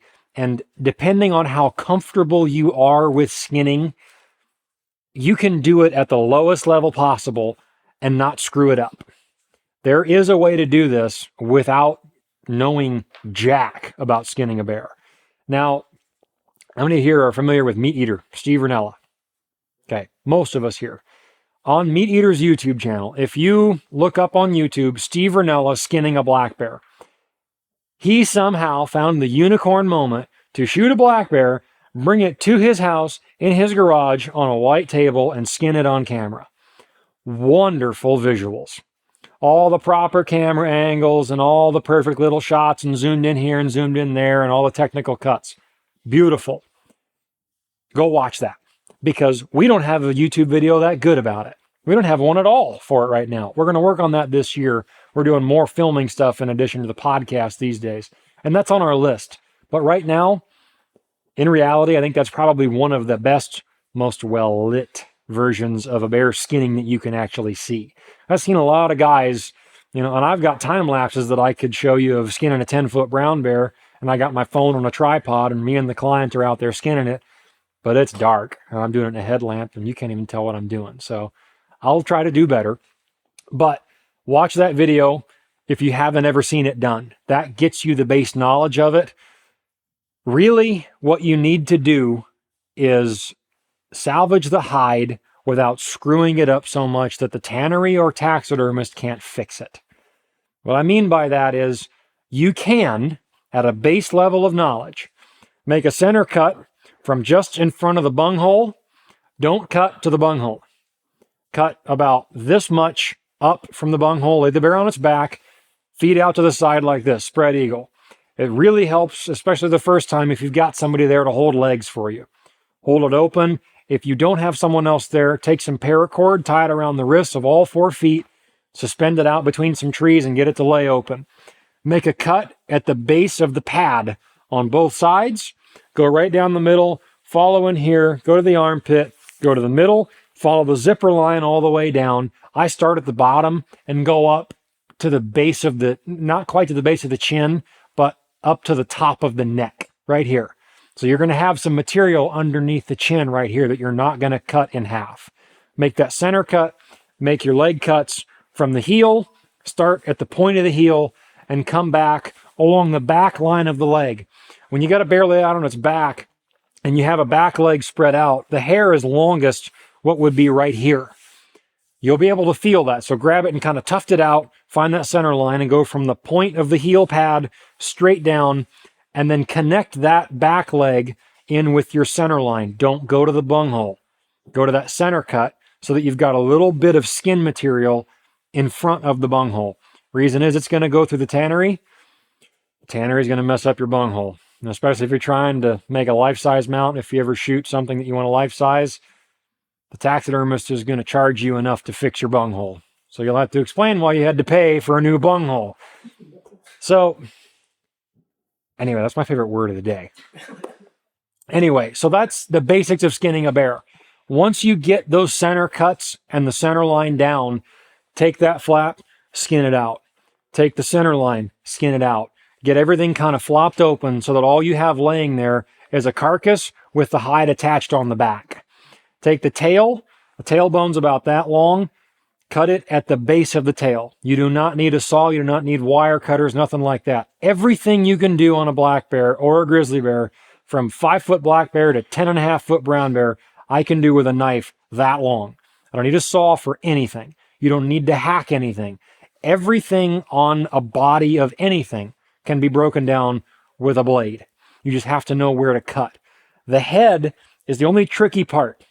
I think it's called the axis joint, or at least that's what we call it. But that is like the brain stem. If you can't find it, cut the vertebrae that you can find. Carry out an extra vertebrae. Doesn't matter. Don't have pride with your first bear skinning. Just don't cut a bunch of holes in it if you can help it.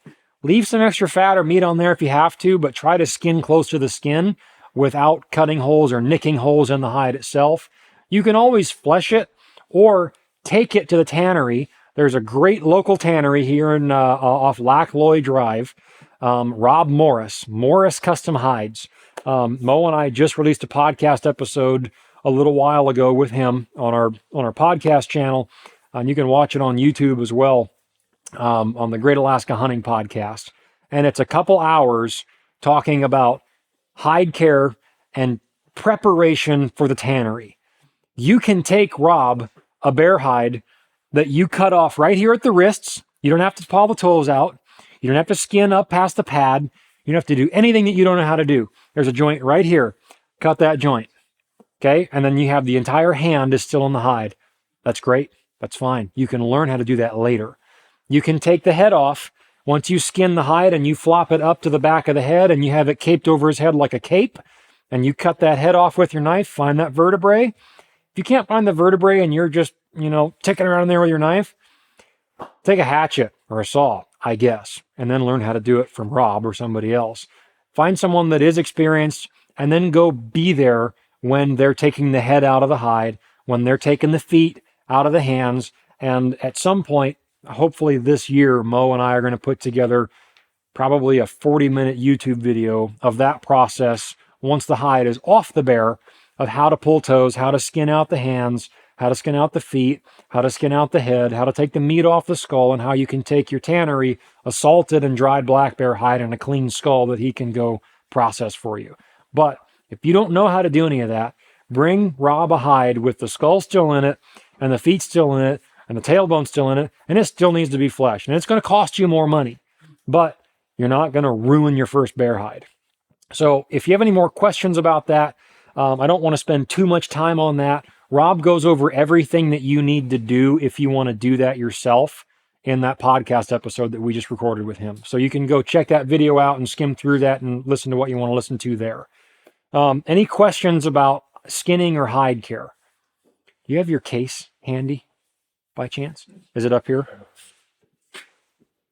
I'm just going to show you very quickly, and I'm going to introduce our guest here in just a second when we wrap up our other material, and you guys can talk to him after this presentation is over.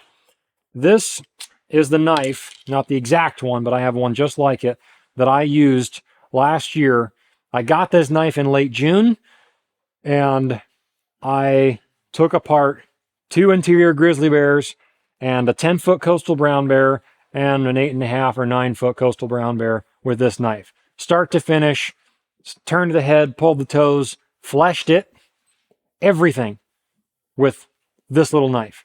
You do not have to have the world's biggest knife to skin a bear. You don't have to have a Havalon to pull toes out of a bear. Matter of fact, I'd prefer that beginning hunters don't even buy a Havalon.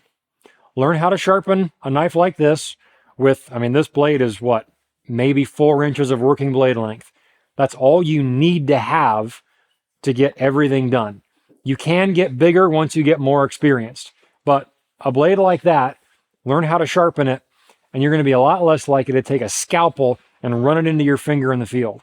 I've lost count of how many clients I've had that want to help me skin out their brown bear after they kill one. They pull out a Havalon. Within 15 minutes, they're like, oh, crap. And they're running over to grab their Band-Aids. Please, if you're beginning, use a fixed blade.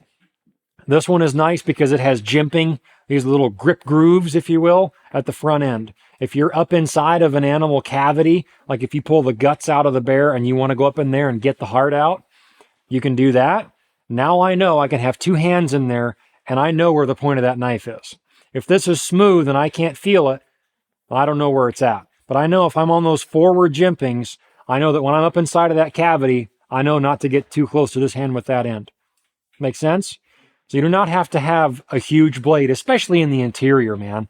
You do not need to have a giant knife to break down a bear.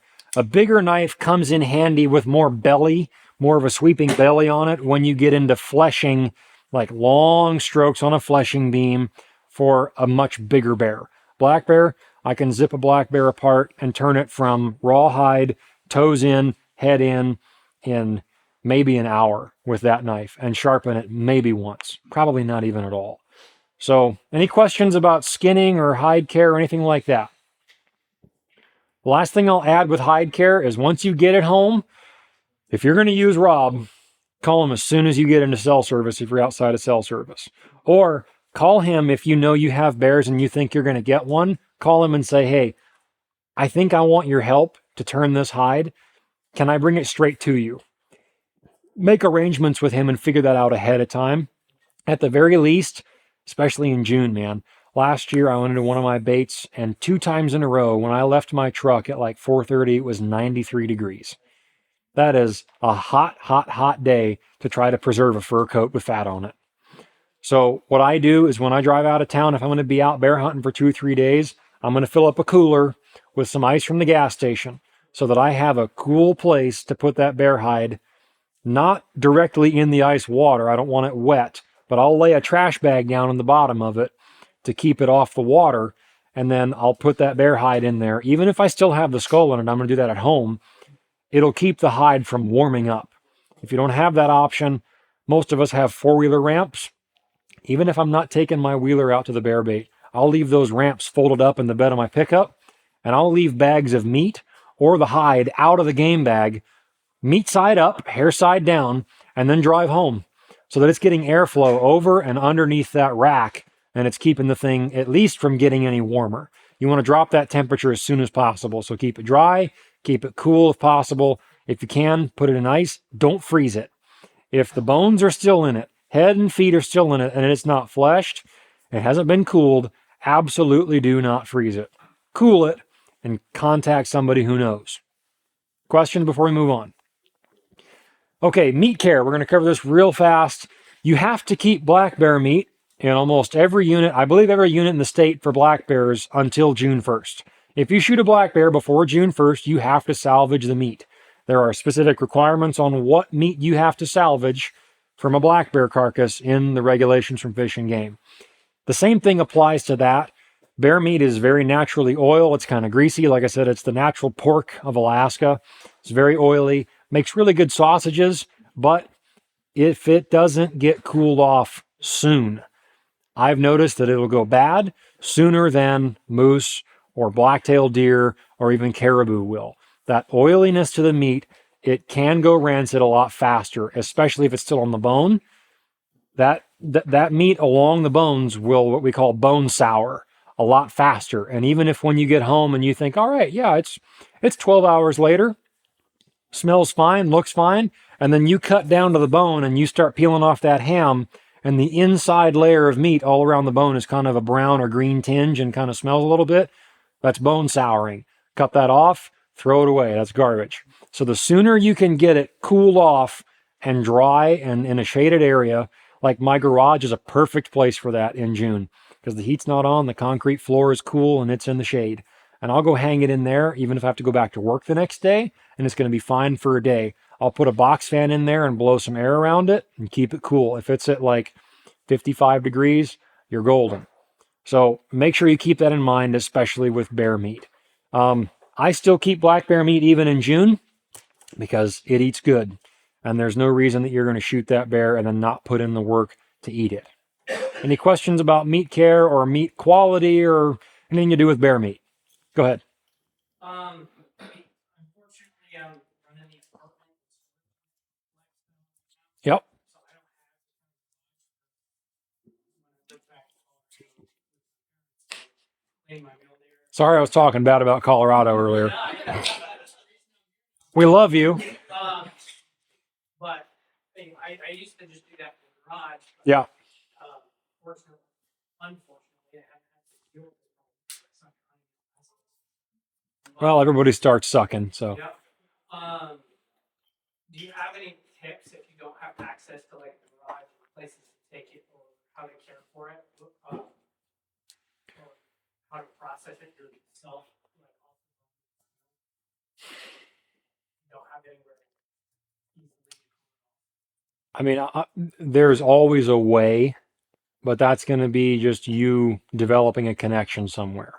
You know, if that's where you work, find a coworker that has a garage that you can say, hey, can I give you some bear meat in exchange for using your shed outside? Or, hey, if I shoot a bear, can I come hang it behind your house in the woods in the shade with a tarp over it and care for it and take care of it there until I get my own place with a place to do this?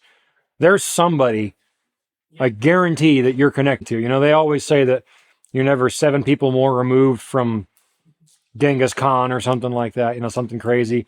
The personal relativity theory. Well, in Fairbanks, you can't be more than like 2 people away from somebody that'll help you with that problem. I've been that guy to help, and I would offer, but I got a lot going on. Yeah, go ahead. To add to that, the tool library here in Fairbanks. Yes. Meat processing equipment. You can get grinders. That you can rent. And stuff. And it's a free service. So Yeah. something to rent. The tool library in Fairbanks. Tool library. Yeah. Ask him in the blue plaid shirt as soon as we're done. Make a connection there. Thank you. Yep. That's what this is all about. Okay. Now we're going to get the fun stuff. Any more questions about the rest of this we already covered? All right. Okay. Dylan. I'll just add kind of using somebody's property or something. That's a good connection to have, but don't overdo your welcome with that. Like, don't let your meat get all sour. Mm-hmm. Yeah. Right. That's a great point. Yeah, don't overstay your welcome. If you have to be told, get this bear meat out of my yard, you went too far. Much like when I was a teenager and my dad said, Get this bear hide out of my yard. Okay, Dad. Okay, so now we'll get on to weaponry choices and anatomy. We're going to start off with weaponry, and we're going to weave this back into weaponry at the end with some videos, and we're going to kind of intertwine this with anatomy. So let's throw up the skeletonized picture of the angles. So this is kind of a grainy picture, but you get the idea of what's going on here. So this is a black bear.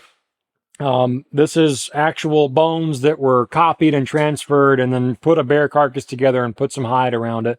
There's a guy, this guy has a YouTube channel. His name is The Anatomy Hunter. And you scroll back far enough in his YouTube channel, he's got a bunch of deer stuff on there right now, and then he's got a bunch of pig stuff. And in the beginning, he started out this channel with black bears in mind. Because I mentioned at the beginning, there's a lot of conversation that's happening just now about black bear anatomy. And if you're familiar with shooting moose or caribou or whitetail deer or even sheep, most ungulate species, we know, whether if it's a bow or a rifle, if it's a broadside shot, where are we going to put it? Tight behind the shoulder. Not in the shoulder, because we don't want to ruin that shoulder meat. But not too far behind the shoulder, because what's back there? The guts. Black bear's lungs extend all the way back to the rear third of the body cavity. That is unlike any other ungulate species in this state. Bar none.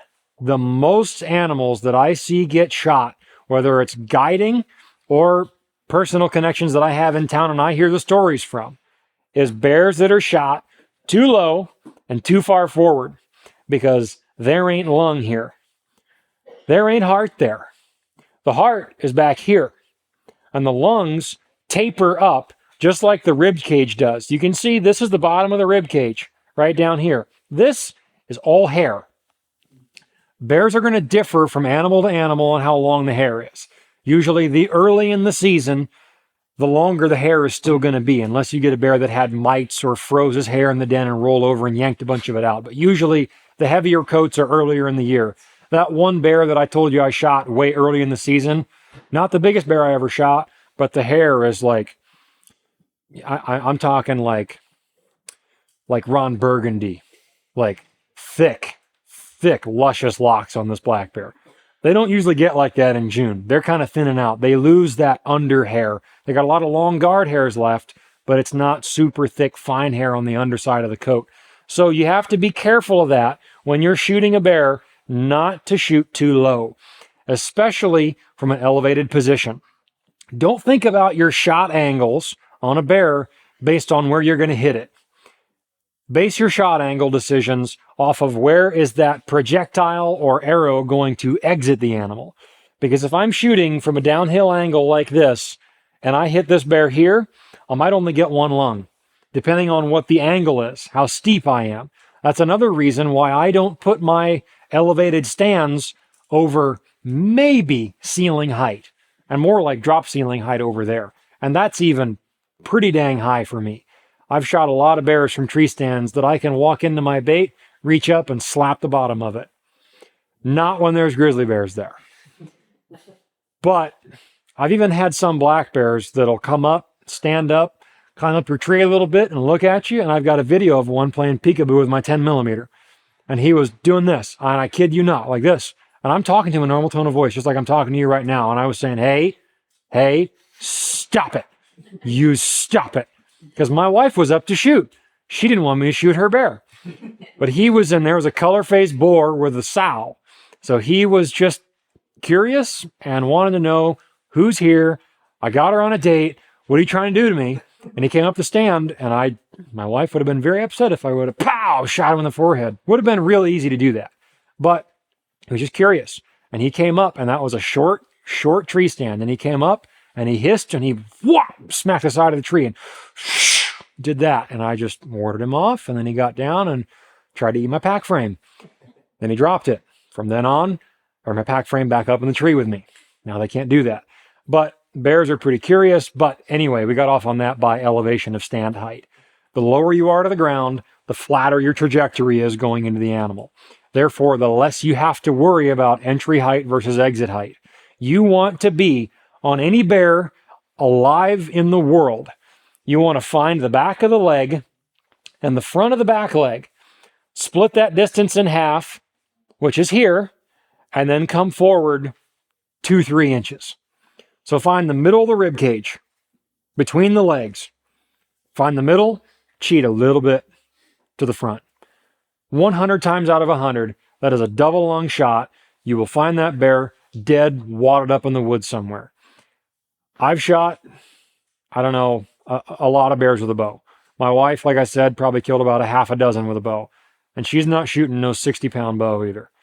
She shoots, I think she has shot all of her bears with a bow between 45 and maybe 52, 53 pounds. But last year, we tuned it down. She was working on some other things. And I said, didn't even tune it back up. It was like 47 pounds. And she shot a black bear. The arrow went straight through it and stuck in the dirt. And we cleaned it off and she still shoots that arrow.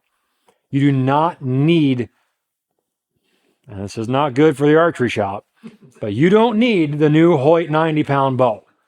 Okay, that's called one-way ticket to rotator cuff surgery. You do not need to shoot a bow that heavy for the interior, and arguably not even for the coast of Alaska for 10-foot brown bears. I have watched some bears get shot with bows that are 55, 60 pounds, and that bow with the right broadhead and the right arrow, and you know how to shoot it, and you wait for a broadside lung shot, you can shoot the biggest bear on the planet with a 60-pound bow, and you are going to have just as dead of a bear as if you shot it with a 90-pound bow. It doesn't make any difference. The difference there comes if you're trying to pull off other stunts with angles. We'll get into that later. So on a bear, we want to be middle of middle in the ribs and cheat just forward a little bit. If you're gun hunting, you can get away with, obviously, as I mentioned before, I shot that one right in the front of the chest with a 375. That would have worked just as well with a 270. That's just what I had on me. I didn't have a scope on it. It was just iron sights. It worked fine. It was the gun that I had for that application. So for a rifle shot, if you have a quartering 2 angle, okay, if I'm on all fours, which I'm not going to do, because Dylan's going to take a picture of me if I do it. But if I'm the bear and you are the shooter, and I'm at this angle, the lungs are back here. So envision your exit line. So if I impact here, it's still going to go through the lungs here. You don't want to shoot it here if it's at this angle. You might get one lung. You don't want to shoot it back here. Break that front shoulder with a rifle, and it'll carry back through the lungs. With a rifle, it's hard for me not to say that it's my all-time favorite shot. I've seen brown bears absolutely go for a forever nap with one shot if you shoot them with a big enough rifle right in the front shoulder, especially if it's a little bit higher, close to that spine, because their spine, you can see their vertebrae is all the way down here, and it dips down right here. So that shoulder blade, contrary to popular internet opinion, is not always back over the lungs. And we'll show you that a little bit here. You can get away with shooting bears when they're laying down or sitting down, but you have to pay attention to the angle of this front leg, right?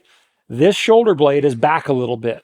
If that bear is facing us just a little bit this way, and you're trying to shoot where this arrow is going in, you're going to hit the shoulder blade, and the bear is going to survive if you're unlucky enough, and the odds are you're not going to find it. I'll tell a quick story. 3 years ago, my wife shot a black bear with her bow, with that 50-something pound compound bow. She's shooting a cut-on contact G3 or a G5 Montec broadhead. And she shot a black bear, and it was slightly quartered towards us. And in the moment, it's never one bad decision. And I was there, and I made the call, and I, in hindsight, should have just waited a little bit to have her shoot. But I thought she had a better angle than I thought she did. And as a result of it, the bear was kind of crunched looking at us this way. I thought she had enough view to shoot it right here. She hit it a little bit high and hit it right about here. Matter of fact, exactly right there. She hit it, it took off, arrow snapped off, didn't find the bear. Very frustrating, obviously a lot of emotions there. You're really bummed out that you didn't get your bear. And that bear was pretty special because it's the only black bear I ever seen at that bait that has a white chevron on the chest. And it had a second little white dot up here on the throat. We really wanted to kill that bear. So, didn't see that bear come back until the end of June. That happened in early June. 2-3 weeks go by, looked at the bait camera. Sure enough, there's that black bear. Big scar right here, but he's alive. And he's eating. And he's with a sow. I thought, okay, there's a chance that we will meet again. The following spring, my wife and I go into that bait, set up. First sit since we've baited it a week prior. We don't sit down for more than 10 minutes, and I hear, and that's a black bear popping his jaws like that. And I thought, okay, there's something coming in. And it comes walking in, and it's walking in like this. Looking around, walks in like this. And I said, you have got to be kidding me. That's the same bear you shot last year. The thing walks in, walks over to the bait, no fuss this time, walks out perfectly broadside, stands like this. We meet again, zoop, and she shoots it. And this time, she hit it right here.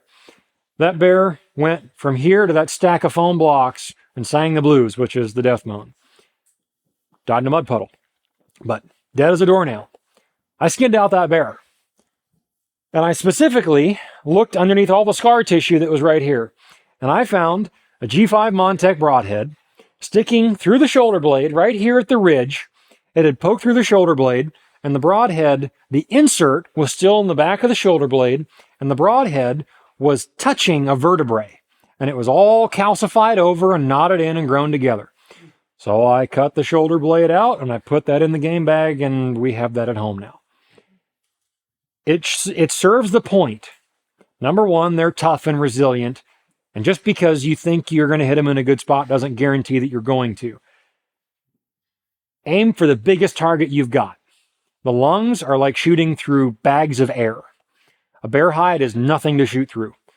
And like we saw happen, and like we've seen happen so many dozens of times before, if you shoot it in the right spot, in the ribs, even shooting through a rib, the ribs are that thick. They're tiny. I can grab them with my hands and bust it over my knee, and I've snapped firewood kindling that's harder to break than that. You can take a knife. Alaska Blade Works has a YouTube video where he takes a knife, puts it on the caribou ribs, and takes a caribou hoof, and bang, bang, bang, bang, and chops through all the ribs. Ribs are not that hard to go through. People over-sensationalize how tough bears are. They can be mean, but anatomically, they're not that hard to kill if you shoot for the lungs. That's a perfect example of, number one, a bear's resilience to live. And that bear was not doing all that well, but he was the first one back to the buffet when season opened. And we got the redemption bear. And that was a pretty feel-good moment. I had zero expectations of us ever seeing that bear again. I thought he's going to have a wound on him. Some grizzly bear is going to go, and he's going to get killed by a grizzly bear. That's exactly what I thought was going to happen. Nope, he lived another year. Came back an entire year later. So be sure that if you have a quartering to angle where the bear is facing slightly towards you, and you plan on putting that arrow closer to the shoulder, if this leg is bent at this angle, that shoulder blade is back. Especially if you're shooting from an elevated position and you have a quartering to broadside shot. If this leg is bent, like they often are, bent over eating, that shoulder blade is back. If he's standing up straight, this leg straightens out and that shoulder blade goes up to here. And it exposes about 3 more inches of lung right there in the front of the rib cage. Still not ideal. Your margin of error there is super, super low.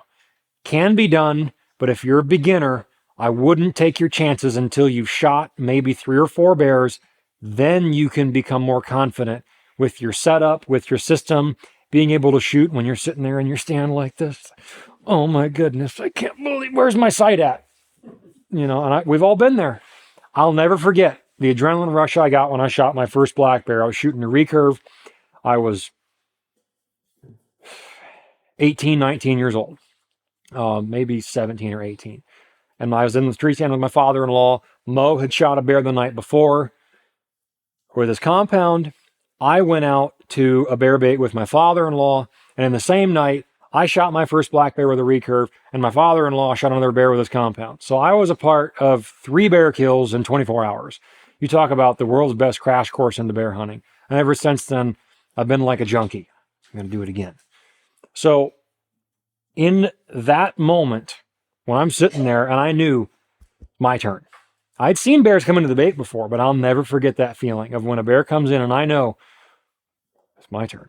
And the adrenaline dump is unlike anything I've ever had since. Even bear hunting, bigger bears after that, coastal brown bears and guiding, nothing does it for me like that first time did. Prepare yourself. You're not Superman, and a 5-foot black bear is still going to get you all kinds of jazzed up. So just enjoy that, but because of that, don't take chances. And I know a couple of guys that on their first black bear, they get so nervous. As soon as the black bear comes out, they're gun hunting, by the way. Missed a bear at 15 yards with a scoped rifle. It happens. Just calm yourself. Take a deep breath. If it's a black bear, it's probably there to hang out for a bit. Just take a deep breath and you have a heart attack later. And the adrenaline dump after that is even better than when it first walks in. So anyway, don't take your chances your first couple of times shooting a bear. So let's go through a couple of these pictures and we'll show a few different shot angles. This bear is about as perfect of a shot angle. Matter of fact, this is the one that I shot so early in the year. You can see there's no green on the ground at all. He was the first one there. His den was about 30 yards away. This is about a 5.5-foot black bear. On this angle, we want to tuck that. We want to tuck that shot. I wish I had a pointer with me. Dylan, can I have an arrow shaft? What? Can I have an arrow shaft? Oh, you know what? Never mind. I got an arrow down here. I need a pointer. Ruin my TV with this. We don't want to shoot this bear up here if we don't have to. But by shooting it here, if we veer left, we still have that much to shoot that's lungs still. This bear is straight-legged. His shoulder blade is topped out right here. If I miss to the right 3 inches, I'm still in the back of the lungs. We saw how far back those lungs go into the rib cage. So by aiming front of the back leg here, back of the front leg here, split that distance in half, come forward about 2 inches. Now, if we miss left, we're still in the lungs. If we miss right, we're still in the lungs within 2-3 inches either side of that. Same with up and down. If I'm 2 inches high, I'm still hitting him in the lungs. If I'm 2 inches low, I'm at least going to get one lung, but I'm not going to miss the lungs entirely unless I blow the whole thing. Make sense? Go to the next slide. Same bear, quartering away. With this angle, and this is what you have to be careful with, and I'll explain this, bears can fold up into an accordion so easily. They're very malleable, it seems like. Like they move quite easily. And it's nothing for them to stand broadside, want to look at something over there, just plant their front feet and just do this. All of a sudden, that shrinks those ribs into nothing, and now it's all obscured. This bear is partially doing that, but to his right. Because from this angle on the left side, it looks like he's straight broadside that way. But he's got this front right leg back. So if you shoot for this back leg right here, you're shooting maybe the offside lung and you're getting mostly guts and liver and diaphragm.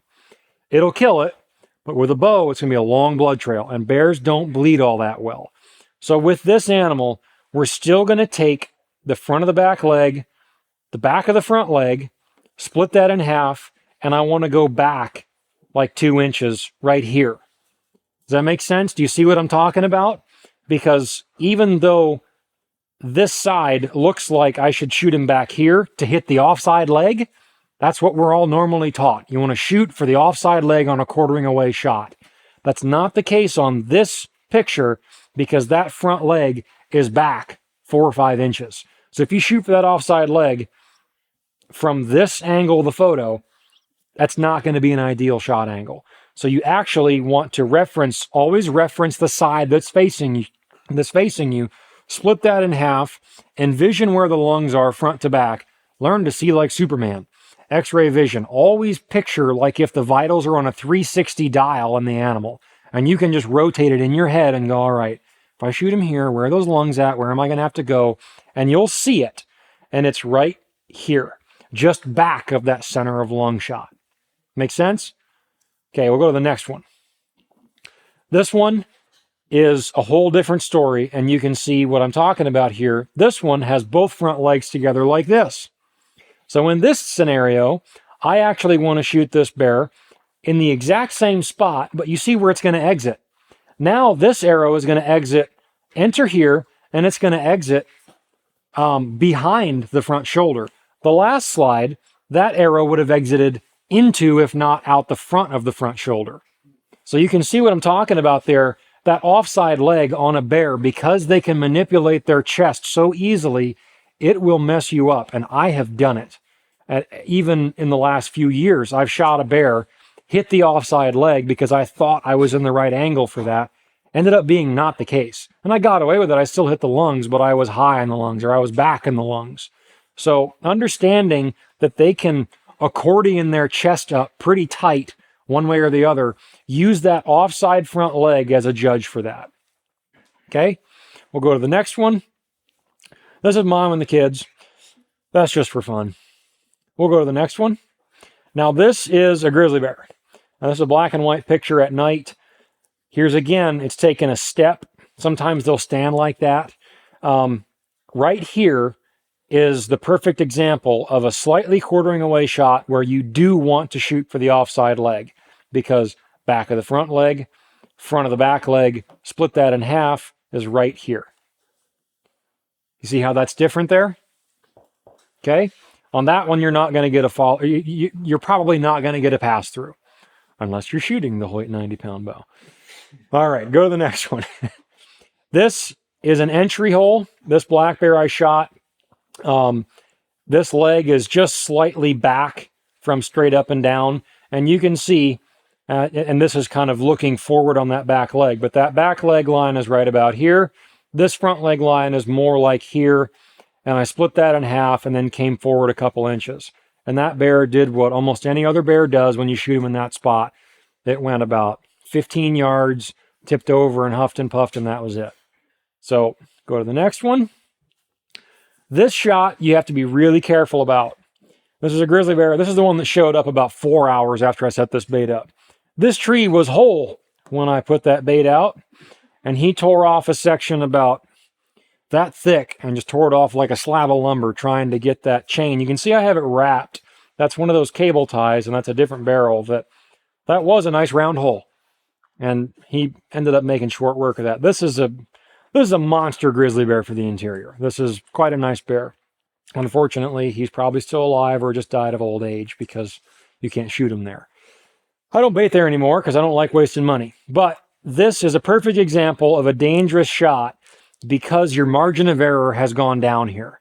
And you can see why. This is, let's just call this a perfect broadside shot. The front of his back leg is here. The back of his front leg is now back here. It normally would be up here if it was straight up and down. If we split that in half, we're looking at right here. But that front leg is cocked. So where's that shoulder blade? Shoulder blade is now over here.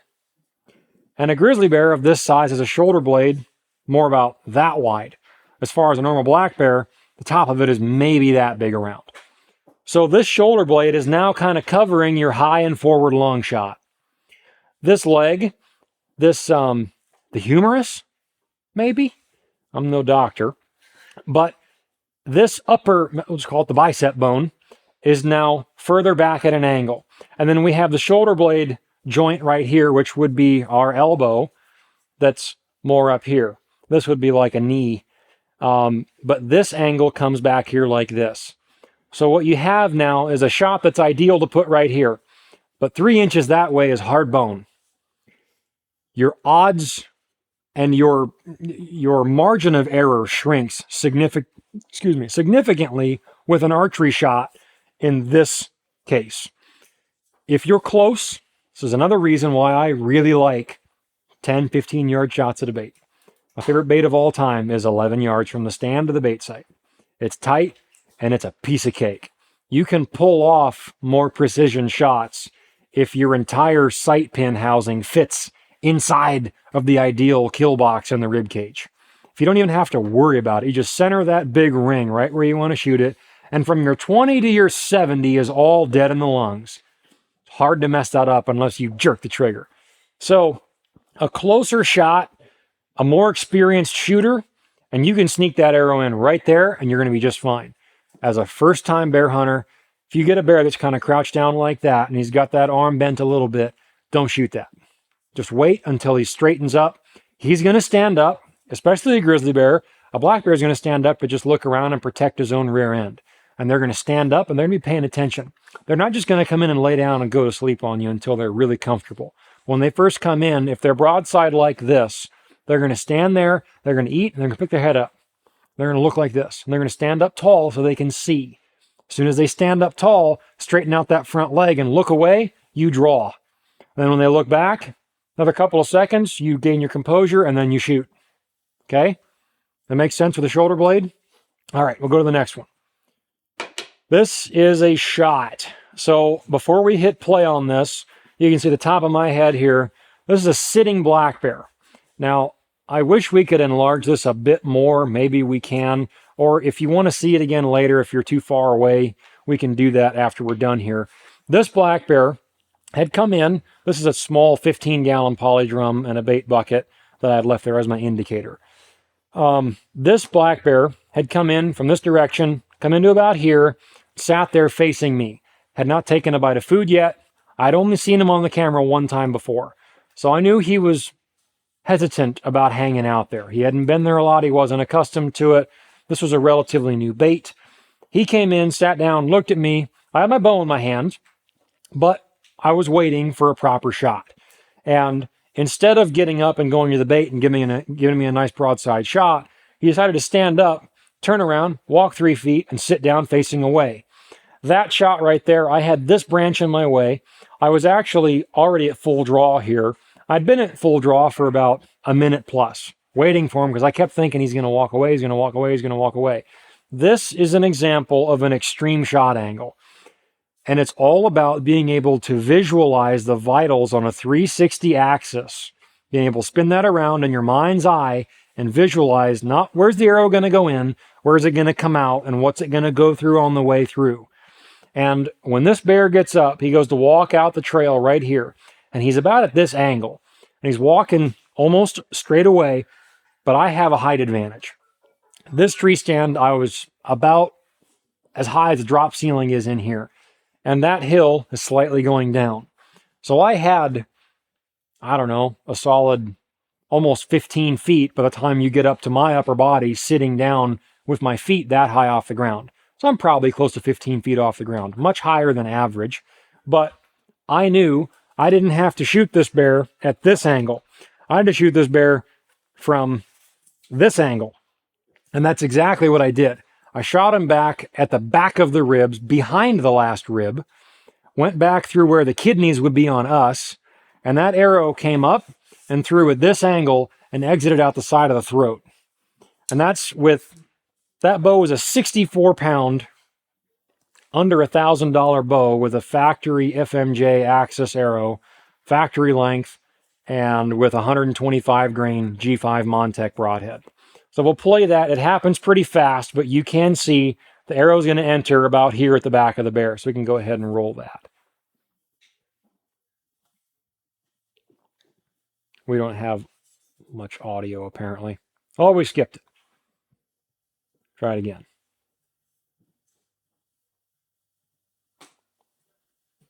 Uh-oh.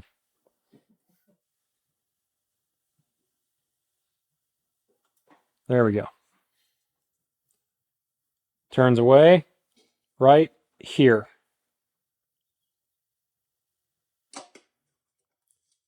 If you can see the arrow, he bent a little bit to where I could see a clear shot right here. And because of the angle, that bear ran down that trail 25 yards, and he rolled the last 5. Dead on his feet, both lungs, but you have to be able to envision the vitals no matter the angle. Like I said, they're not hard to shoot through if you're just shooting through ribs and internal organs. It's like big air sacs. It's not rocket science. But if you can't visualize that, wait for the broadside shot and shoot the shot that you know you can kill it at. So we'll go to the next one. So this bear here, we had a GoPro, Mo had a GoPro, above the bait. This is grizzly bear land.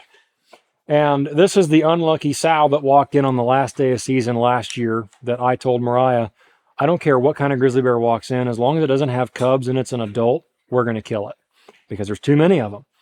And so we set a GoPro camera up on a willow branch about this high above the bait, facing that way. The tree stand is off to our left, 11 yards, and this bear, we can see, kneels down and kind of crouches and goes to paw at some dog food. And we talked about that small angle that you get when they do this, because that bicep bone, if we can call it that, in the upper arm comes back. But at 11 yards, with enough practice, I knew I'm still going to hit this thing here in the middle of the ribs, right? So we'll watch this one.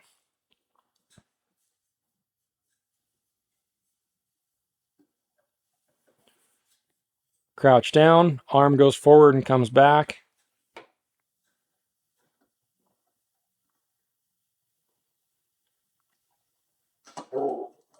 That arrow stuck in the tree behind it, and it ran, again, less than from here to that foam stack, and just bled out and died. Let's go to the next bear, and I think we have a bit better... Okay, yeah, let's go to the next one. I guess people want to see the slow-mo, they can watch slow-mo. The arrow enters right here. And there's the arrow shaft there. That little reflection snapped off the middle section of the arrow shaft and spun it back and landed below the tree stand. And Mariah goes, "There's your arrow." And I went, "What?" I thought he meant my bow dry fired and my arrow fell on the ground. But the broadhead buried itself into that tree. It's still there. And just flung the middle of the arrow shaft back. And that bear bled like a fire hydrant. A 3-blade broadhead is almost every bear I've ever shot. It accounts for all the bears my wife has killed. A G5 Montec 100 grain for her. Now I switched to the G5 M3. It's a solid non-vented single piece of steel broadhead. Still 125 grains.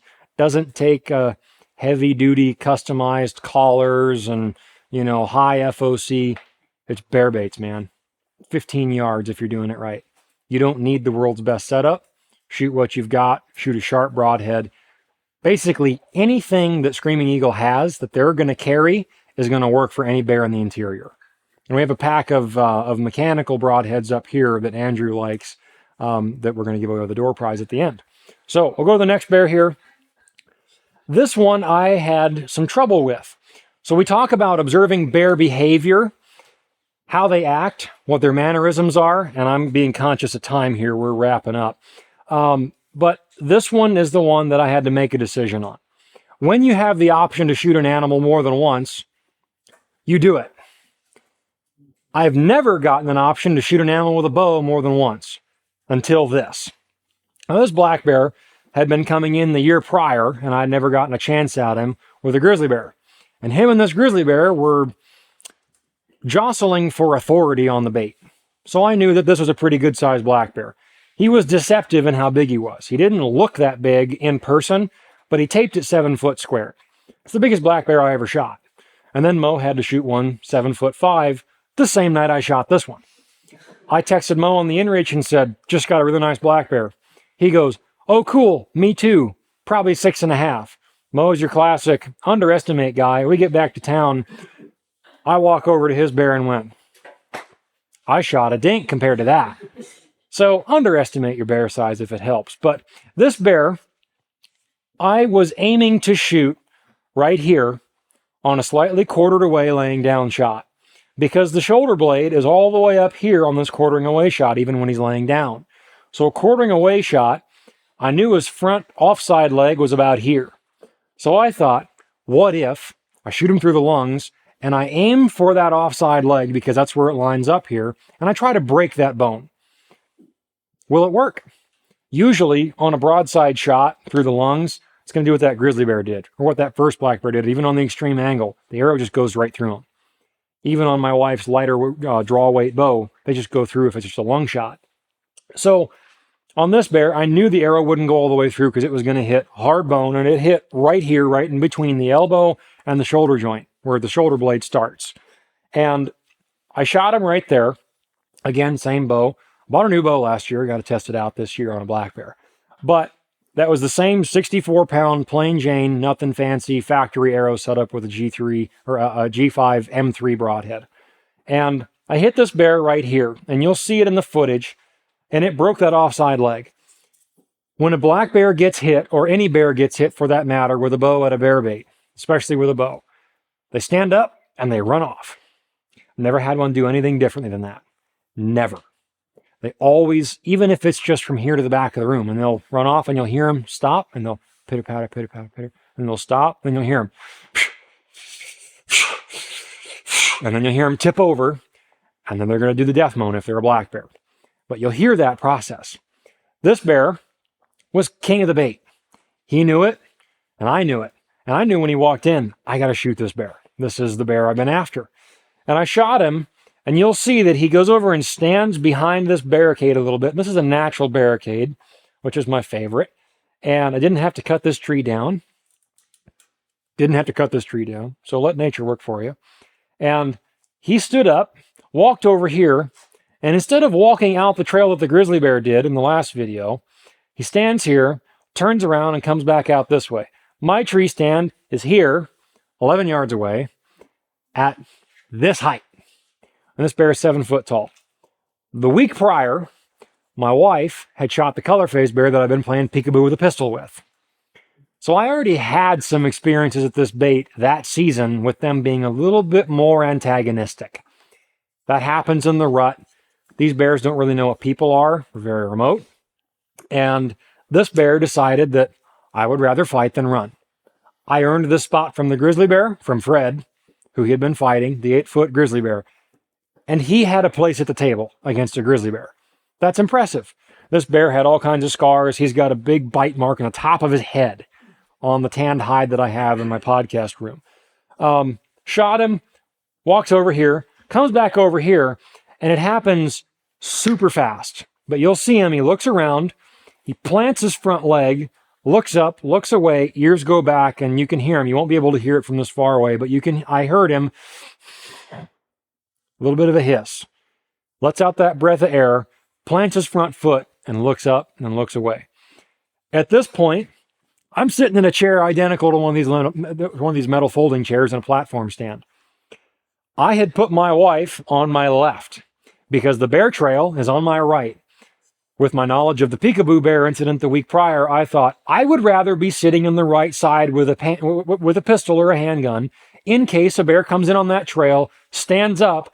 I don't want him to have my wife there, and then I got to get around her to shoot a bear in the face. Never had to do it, but it could happen. I am in charge of my wife's safety. So I sat on the right side like a gentleman. Well, the problem is the bait is now to here. The shooter's stand is supposed to be here because the platform is built like this. So normally for a right-handed shooter, I would be sitting and shooting like that. Now I'm sitting and shooting like this. And that bear comes to here, and I am all of a sudden, my lower cam is right in front of my chair. I don't have any more distance I can go down with that bow if he gets any closer. I was already at full draw by the time he gets back over here, and that's another lesson. As soon as you shoot, you knock another arrow. Instantly. That's muscle memory. As soon as you shoot, knock another arrow. If you're shooting a gun, as soon as you shoot, run that action as fast as you can, and if you can, shoot it again. Doesn't matter if you make the perfect shot. A half-dead bear that hasn't realized he's dead yet can cover 8 yards from here to my stand that's this tall real fast and ruin my night. It can rip me out of the tree, and before he goes unconscious from blood loss, he can tear me up something terrible. So, seeing that he was still there, knocked another arrow, comes over here, plants that foot, ears back. My pin all of a sudden went from here to here. And I thought, never tried this before, but why not? Pow! And I shot him in the forehead. And that broadhead went straight through the front of the skull, through and out the brainstem, and about 4 vertebrae back, right in the middle of the spinal column. And that bear died like a sack of bad habits before his chin hit the ground. I'm not advocating that anybody shoot a bear in the forehead with a bow, but it's an example of think on your feet, shoot again if you can. Never, absolutely never pass up a follow-up shot on a bear. I tell a client that's gun hunting for a brown bear on the coast, I always tell them, after we go through our initial talk of first aid, do you have any health concerns, allergies, or medications you have to take, pre-existing things, then we go through gun safety, and then I say, if you shoot your bear and it collapses on the first shot, you screwed up, shoot it again. Odds are, you shot too high, you shocked the spine, and that thing might get up in about 10 seconds when you're heck yeah-ing me and giving me a big bro hug. We did it. And he's going to go and leave the zip code, and you're never going to see him again. That's like shooting a moose in the hump. How many times have we all heard that story? It shocks them, they go down, you high five and way to go, bro, and then whoop, look around and where's my moose? Same thing happens with bears. If you can follow up, you shoot them again. So we're going to play this video more for an extreme case scenario, but it's entertaining. You have any more volume or no? See the arrow sticking out here. It broke at the back of the broadhead and he pushed the arrow shaft out a little bit. You can see he's limping on his front left leg. Meanwhile, I'm already back at full draw by now.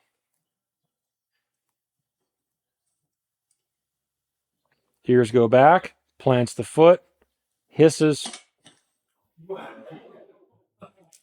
Ow. A bear is no more dead if you shot it in the forehead with a cannon than if you shoot it in the head with a .223 or a broadhead. It scrambles the brain, you interrupt that central nervous system, it is over. In that situation, he couldn't have come any closer and me have any more shots. I was going to shoot him again through the top of the shoulders just because it's what I have. I cut that bear open and looked, and you can see perfectly. Now his leg is back here like Superman, but he wasn't flying anywhere. But that leg was up here when he was laying down. That angle of the arrow came through and perfectly hit through the front of both lungs. I cut it open and checked it out because I thought, why didn't this thing collapse? But you can see it didn't take very long. And a half alive bear is still way stronger than a fully alive me ripped out of a tree stand. And the last thing I want my wife to do is have to shoot from the tree stand while I'm getting munched on down there, Timothy Treadwell style. Okay? Yeah, it's a dark joke. I don't care. We'll go to the next one. Now, this one, you see the angle of this leg here? Now, this is Moe's bear. This was when we were a little bit younger. I was filming, and until I shot the bear in the forehead, this one and the forehead bear are the two greatest bear kill shots we've ever gotten out of dozens. And this bear, Mariah shot with, I believe it was at 55 or 60 pounds, maybe. That was the old Hoyt at the time. And I mean, not a brand new bow. You don't have to have cutting edge to shoot black bears. And we were younger, couldn't afford nice equipment anyway, but we were bear hunting. This was the end of the season, last day. I cannot even count out of how many bears we've killed, we've shot within the last 10 days of June. Just because it ain't good until the middle of June and you get discouraged and think, well, the copper's open, I could go dip netting. Loser. I'm going to go shoot your bears. Because you're going to quit because you think it's summertime. The wife wants to go to Summit for a beach day. You're my favorite kind of people. So this bear, the last day of the season, and I mean the last day, like Mo and I skipped church to go to the bear bait. Anyway, this front leg is straight up and down. So where's that shoulder blade? It's right here. This back leg is covering the diaphragm and the liver, not the lungs. The ribs stop back here, and they stop up here. So we still have 3 inches either side of dead center of the ribs right there to shoot. That is an example of a laying down bear that even a beginner can shoot. And even with his arrow on not a cutting edge bow, his arrow went clean through that black bear. And this is as fast of a kill shot as we've ever gotten on film. Viewer discretion is advised. We'll go ahead and play it.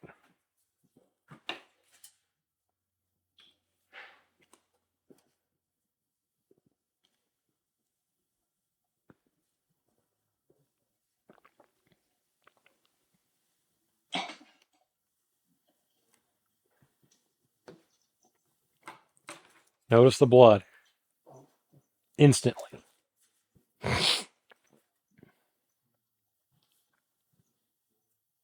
We think he's going to walk away. He didn't make it.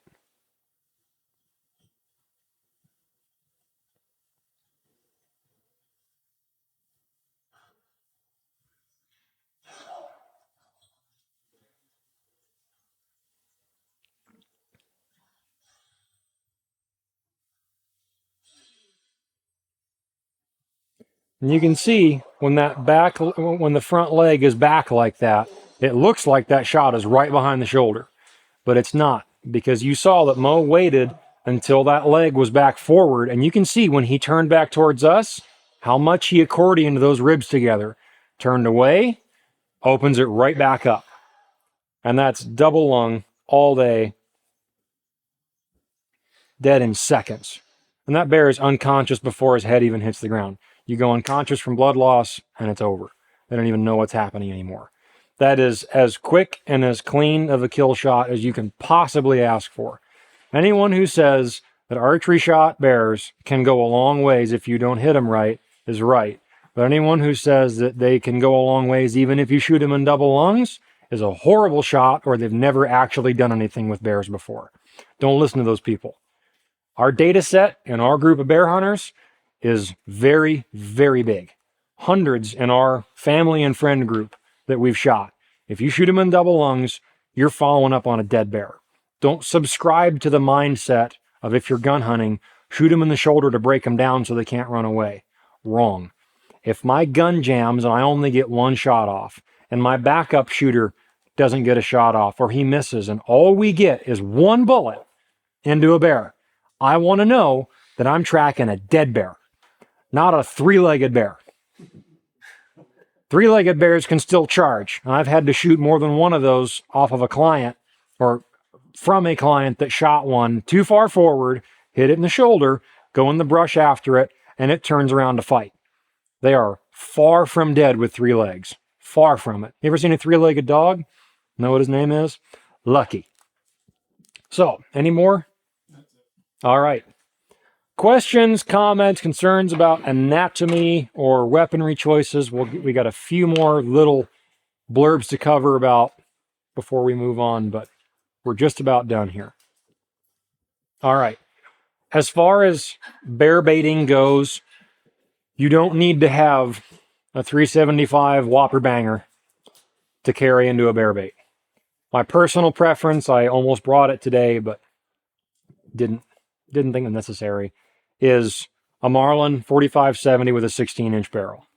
And that's because I can carry it with my hand through the lever, one in the chamber, 5 in the magazine, hammer on half cock, which is safety, and I can carry it at a downward angle like this, and my bow in my left hand and 120 pounds of junk on my back. And if I get into my bear bait and I come around the corner in my tight little spot and a bear is sitting right there and it woofs in, I can put that rifle on my pack belt and shoot it one-handed. No problem.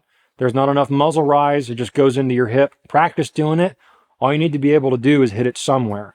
You're not trying to carry enough gun to defend yourself at a bear bait that you're going to, boom, whop it to the ground. Unless you hit it in the head or the spine, your odds of doing that anyway are almost none. What I'm trying to do in a defense situation is divert the attack. I'm trying, number one, is don't get bit. If I get bit, I lost. If I don't get bit, I don't care if the bear runs off and dies 3 days later, at least I'm not bit. A defensive gun does not have to be a slam the body to the ground like John Cena style. You have to carry so much gun to be able to do that it's not practical for bear baiting. It's just not. If you have a 375, that's wonderful. I've got multiple 375s. They work wonderful on any bear in the interior. But in reality, it's way more than you need. Anything that you would normally use moose hunting or caribou hunting is fine. You don't have to go buy a new defense gun to go to your bear bait as backup. A shotgun with Brennecke Black Magic Magnum slugs is what forestry carries in a 12 gauge. It's what the troopers carry in a 12 gauge, and it's what fish and game biologists carry in a 12 gauge. That is a 70 caliber bullet that is 600 grains in a 12 gauge that's going 1,500 feet per second. It has a trajectory of the Incredible Hulk throwing a Volkswagen Beetle. But from here to that back wall and in, it's a whole lot of displacement, and it's going to solve your problem. Just hit the thing. It's all you have to do. Don't focus on, I have to lead it and hit it in the head. Man, you waited too long. Hit the thing. Aim for right above the head where the bear is going to be biggest. Aim for the top of the back as it's charging. Know the difference between a bluff charge and a full-on charge. If a bear comes bounding in, bouncing on his front feet, he's just trying to intimidate you. If a bear goes down, ears back, and is running at you about this high off the ground, shoot. I don't care if he's 70 yards away, shoot him, because he's not stopping. If he's standing tall and bounding in like a squirrel or a rabbit trying to scare you off, yell at him. If he's far enough away and you have time to reload, I guess you can fire a warning shot, but remember, you always have to consider worst case scenario. If I shoot a warning shot at 50 yards and my gun jams, what now? And he keeps running at me. Now I just torched off the one good round I have into the air for no reason. No warning shots in my world. You can if you want to. You get bit. It's not my fault. I warned you. Make that first shot. Warning shots go right there. Problem solved. And if you're in an area where you can shoot bears with a gun, if you're not in some restricted area where which is most of the state, there's very few areas that we would even hunt, that you cannot shoot a bear with a gun. But if for some reason you're in some kind of controlled use area and it's archery only, like on base or somewhere like that, or on military land, maybe be a little bit more discreet about that and hold that off until the end. But if you're at a gun bait and you can shoot a bear with a gun legally, you just want to do it with a bow, and you get bluffed, don't take the chance. I always like to make the judgment call. If I'm on the beach, brown bear hunting on the coast, and I see a bear from 200 yards away, and that bear sees me, gets mad, growls, and comes running in full speed, even if he's not low to the ground. If he comes running in from 200 yards, that bear has miles of open country, and he's choosing me. That's different than a bear at a bait where I can only see from here to the back of this crowd. If that bear comes at me, I'm going to give him a little bit more grace, and I'm going to let him get maybe 5 feet closer. But if he bluffs and stops like this, then I'm just going to back up. Hey, hey, hey, stop it. Loud, no screaming, no high-pitched stuff. Loud, assertive, male sounding, don't break out your puberty voice. Hey, hey, hey, hey, hey, because then you're squealing. Bears like to eat stuff that squeals and tries to get away. So stand your ground to an extent, but if you have the option, if it's a sow with cubs, that black bear sow with 3 cubs sitting on the barrel like that, she charged me 3 times in one night. I about had to shoot her. I let her get from here to the back wall, but that was a really, really open spot, and there was a field right next to it. She had every chance to run away. She just chose to defend and stand her ground. I left. I was just trying to put bait out, and she charged me 3 different times, and I just backed up, and she never committed, or else I would have shot her. But you want to try to avoid that, but read the language. If you're in a spot that's only 30 yards around, them running at you from 30 yards away is not a committal of 100% of the area. A brown bear running at you from 200 yards away is committal from a long ways away. He's making a choice. That's a whole different ball game than a bear bait. So you have to learn to keep your cool in a tight environment. I don't recommend bear baiting for the first time by yourself. Bring somebody with you, even if they don't know any more about bear hunting than you do. It'll keep your mind at ease. Somebody else with a gun. You don't need to have a 10 millimeter or 44 Magnum either. If you have a 9 millimeter pistol, shoot hard cast bullets, buffalo bore bullets. Make sure your gun can shoot them. Make sure it's safe. But again, we're not trying to carry so much gun that we're trying to knock a thing down. You're bear baiting. You're trying to divert a charge in that situation. Defensive guns are different than hunting guns. If you're hunting with a rifle, man, like I said before, Tyler Friel, the guy that worked with Jess from Batum 907, shot a nice over 8-foot grizzly bear with a 6.5 Creedmoor, and threw the internet into a fury. It can be done. There's nothing wrong with it, but you know where he shot it? Broadside through the lungs. And the bear died about from me to that tree stand away from the bait. And he shot it 2-3 times as it hopped around like a frog and tried to get away, and he just boom, boom, boom. Put it where it counts and let the bullets do the work, but don't shoot a smaller cartridge and think that you're going to shoot an 8-foot grizzly bear right here and it's going to die in 20 yards. Can, but might not. So know your limitations. Mo and I are going to release a podcast we already recorded talking just about bear guns and different applications and the difference between backup guns, defense guns, and hunting guns. Those are 3 different categories. That'll come out here a week or 2 from now. So, questions about guns and defensive situations? Questions in general about the entire event? I think we're good. Before I dismiss everybody, we're going to do some door prizes. And the gentleman standing there by the foam blocks in the brown jacket waving to you is Matt DeLuca. Matt is one of the owners of Alaska Blade Works. He's got an entire case of their products and knives. It's owned by Matt, a friend of his, Cole. They're both Alaska residents. They live down in the valley area. The other owner of Alaska Blade Works is Andy Arabito, who also owns Half Face Blades, former Navy SEAL. ABW was started with the idea between Matt and Andy as knives designed by Alaskans for Alaskans at a competitive price to any other premium knife in the industry. We're not being paid by ABW. Matt was in town to do a podcast with us, and I said, we should introduce you guys to the brand. You guys can come see the products and ask Matt questions. When we're done here, he'll come to the front. If you have questions for Matt, you can talk to him about the products. There's a whole lot of stuff in here that Mo and I both use. So don't tell my wife, but I bought another one today. Anyway, yeah, you got that look on your face. So door prizes. Who's our guy for door prizes? We got those tickets. Andrew. Before we get going here, let's all give Screaming Eagle Archery a round of applause for putting this on today.